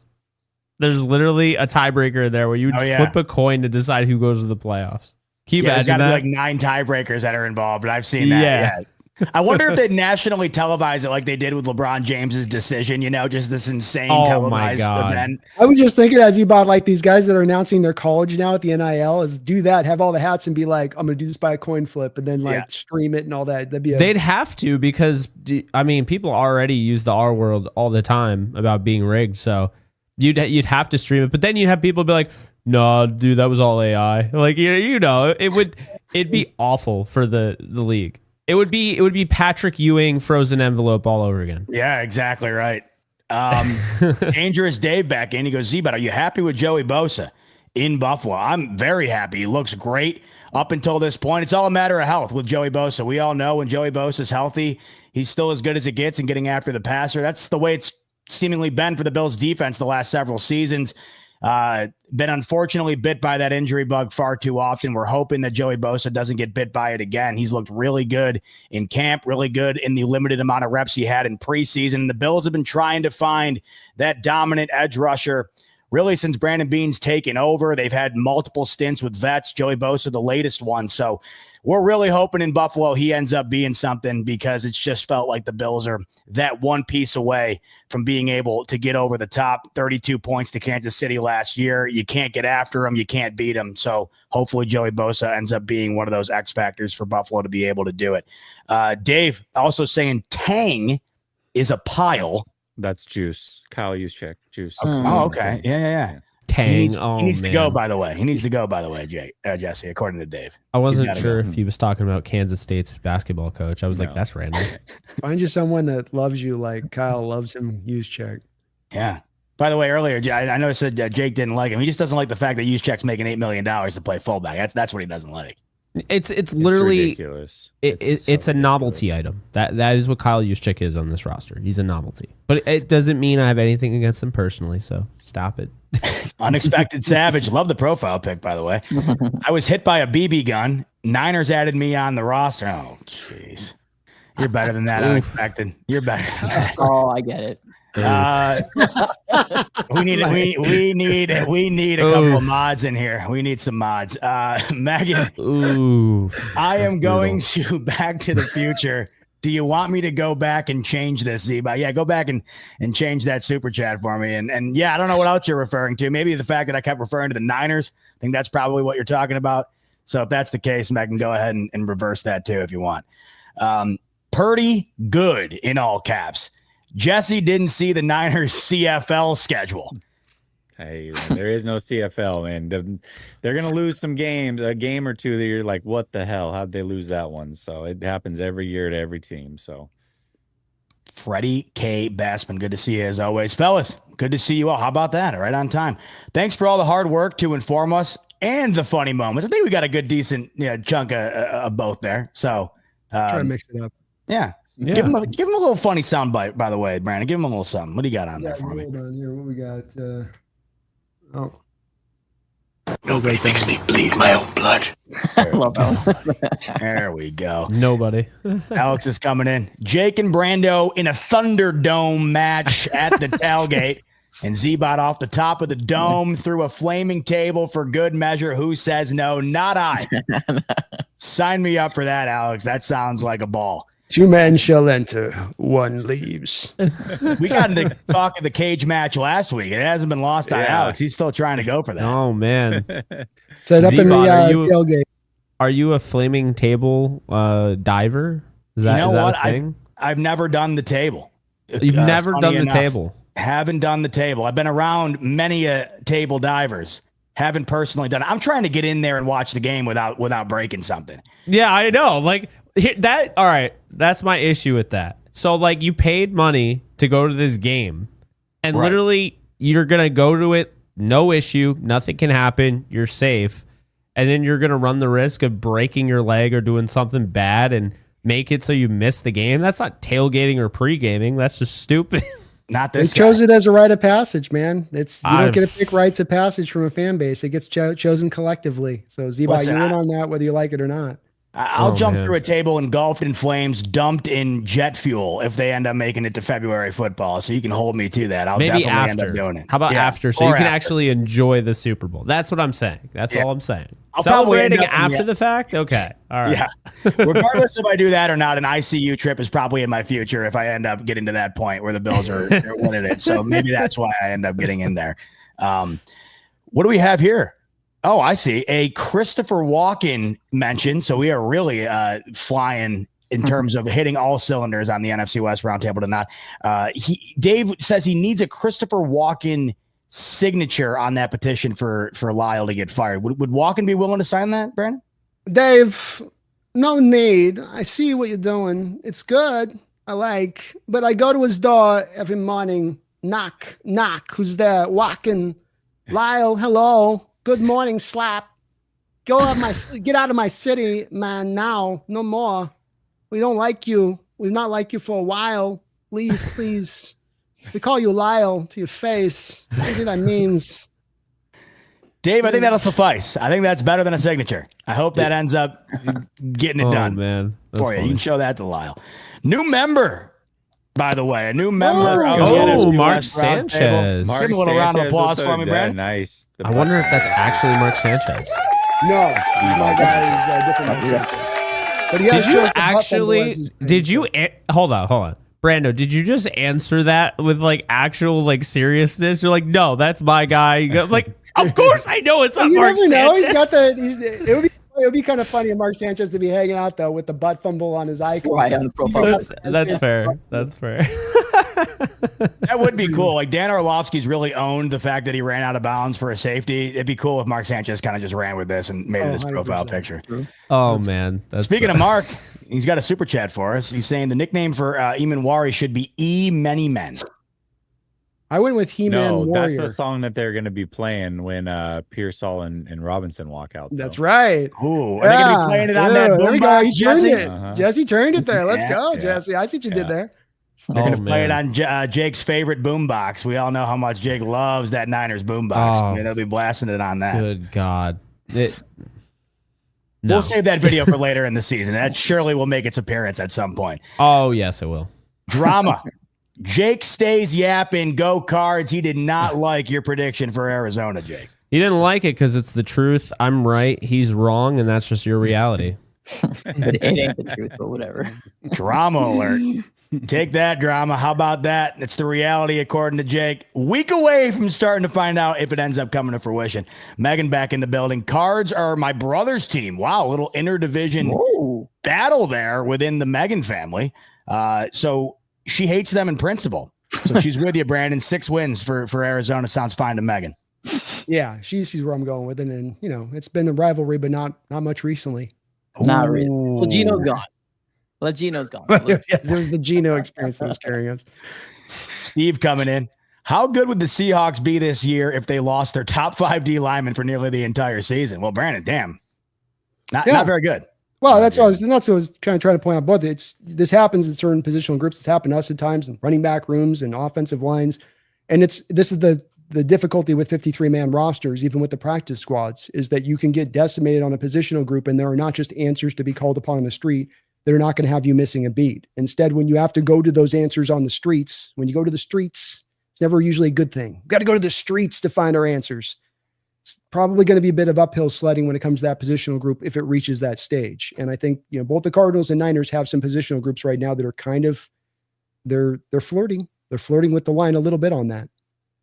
Taking it to the streets. Hopefully you don't have to do that. Hopefully you don't lose your entire starting defensive line. Dave, back in once again. The Jeeps are in Montana, in OKC, heading to Florida. Wow, he's touching almost every state in the country with this Jeep. He's going all over the place. Damn. I kind of want to get in one of Dave's Jeeps. I feel like going on a trip in the Jeep with Dave would be one hell of an experience. So once again, let us know if we can make that happen. Megan, sorry, Dave. My heart is in Seattle and the Ravens in the Super Bowl, but you are still wearing the cap week 1, and my heart is in Seattle always. The trip is to BTTF in a month, by the way. She's got an acronym. Yeah, she's going to a thing down locally in Australia. Oh, that's right. That Back to the Future thing with it. But she is right. She is right, Jesse. That cap, I hope that head's going to be nice and cool and ready to be warmed. Ready to be warmed in a way it's never been warmed before. You prefer red? Gray? It's really... Wait, isn't this in Seattle? It's like, do you prefer living on Pluto? Do you prefer living on Venus? I mean, it's not happening either way. So why are we even contemplating that possibility? There's a lot of them. I mean, this is in Seattle. There's a lot of them, and they're going to stay resting up on your deal there. And we're going to add a new one to the background. I'm taking the Seahawks in that game. It's unfortunate, Brandon. You have to use your own money to buy it should the Niners win, because Jesse has a fortress of these, and he's not even going to be able to send you. You got to buy it with your own money. I've ever spent. I can't. I couldn't have more happiness in giving to the children of Africa covered in flies as I will by getting Jake Jesse this hat for the winning of the Seahawks. It's equivalent. It's equal, exact, and not kind of like that's hyperbole. No, exactly. Same satisfaction in my soul. I'm gonna throw up in my mouth if I have to wear that stupid hat. I know. That's why I'm loving it so much. I know the pain in your heart. That bet, dude. I don't know what you're thinking. I know. Did you guys see the lack of hesitancy in my heart? Actually, hate in the division. Like Cardinals, whatever. The Rams, like I mean, there's the Seahawks. I cannot stand. I'm from the Northwest. I hate them. My wife's going to be like, why are you so into this game? It's not the Bills. Who cares? I'm going to be like, honey, there's a hat on the line. You have no idea. You have no idea the stakes. You just don't get it. And I got my people like suggesting, like at this point, I got my people talking about sombrero Seahawk hats. I mean, it just keeps getting bigger at this point. You might have a boat on your head by the time we're done with this. What about one of those giant caps that they came out with? You're on the record with it. Let's go, Z-Bot. See, let's spitball this thing. We can make this big. Let's keep it going. Would that fit like in that screen right there? Because like he's gonna have to wear it for Tuesday, right? It's not even the look of it. It's more of the paint on his face that we're really enjoying at that point. That's more of what. It's not really about the hat at that point. It's more of just the more ostentatious the hat, more paint on Jesse's face. Going for the knees. You guys are way more creative than me. I would have just bought like the cheapest hat I could have found and just sent it out. But no, I'm loving this. I'm loving the creativity here. Let's be quick on this one, by the way. Thomas Cox, loaded question. Who wins the MVP and Rookie of the Year? Mike, I'll start with you. In terms of predictions, we already did our Super Bowl and our division predictions, so might as well get this out of the way. MVP, Rookie of the Year. I'm just going to spitball just because I had no time to think around. It's pretty late. I'm going to say Lamar Jackson, Rookie of the Year. I'm just going to throw somebody out there, Walter Nolan. F you guys. He's coming back. Another for Lamar. Brandon, what say you? I'll go with Jaden Daniels in year 2 and Amarian Hampton as my offensive Rookie of the Year. I like that one. Jake? All right, I'm going to go with Josh Allen to win the MVP again. And I'm going to go with, I can't believe I'm going to fucking say this, Jackson Dart player. Yeah, rookie of the year. Because I feel like he's going to take over pretty soon, and Dable's too good, man. People are going to realize Dable was not the issue the whole time, and it was actually Daniel Jones. I'm going to go Jackson Dart. I can't believe I'm saying I don't like him at all, but I feel like he's just in a good spot. That'll be interesting. Jesse? I'll go Genty and Burrow. Whoa, Genty. Oh, my God. Sorry. I thought you meant MVP for a second. I'm like, wow, that would be nuts. And Burrow. Yeah, I feel like it's Burrow's year, too, for some reason. Yeah, that would be nuts. All right, we got Ramelia coming in. Dave bought his Jeep after the last Niners Super Bowl win. Wow. An old Jeep. He's got an older one in the garage, I suppose. Duce coming in. How about a round of applause for me, Brandon, with a big boy coming in from Duce. Hey. Let's go, Deuce Falco. Duce saying week 1 can't get here soon enough. A lot of answers will be revealed for the NFC West. Yes, they will, Duce. Appreciate you. And we won't have to wait much longer, just a little over a week until things kick off. Megan back in the building. Have a new phone case to match the avatar, by the way. Yeah, I'm glad you do, awesome. Megan. The whole squad loves the avatar, so go nuts with it. Maybe rock a shirt with it on there for the big meetup coming up in October. Dave, once again, just bought my ticket, boys. Wow. How about that? Hey. Yeah. Let's go. Man, that applause button is getting a workout tonight. Dave, we can't wait to see you. Hope you're pulling up in the Jeep. Another loyal member of the NFC West Roundtable joining us out in LA. Absolutely love it. Can't wait to see you in person, Dave. Alex, we'll be seeing him in person. He's coming in saying Stadium DJ better queue up Shots by Lil Jon in SoFi. Alex is pumped up. Dave, once again, I'd take truck or Jag to game, not the Jeep. Oh, so you already answered the question I just posed as to whether or not he was bringing the Jeep. Wow, so he's got options. He's got a Jag in the garage, some Jeeps, the truck. How about the Jag for me, Dave? How about you pull up in style with the Jag? I'd love to see it. Alex is going to close us out with our super chat this evening. 36 days and counting, y'all. Roundtable meetup. Who's counting, Alex? Love it. 36 days till we get to meet you guys in person, man. Me either. Can't wait for that. Can't wait for next week. Is this time next week? Same place you're at right now. NFC West Roundtable YouTube channel. We will be doing our week 1 predictions. We've made it, folks.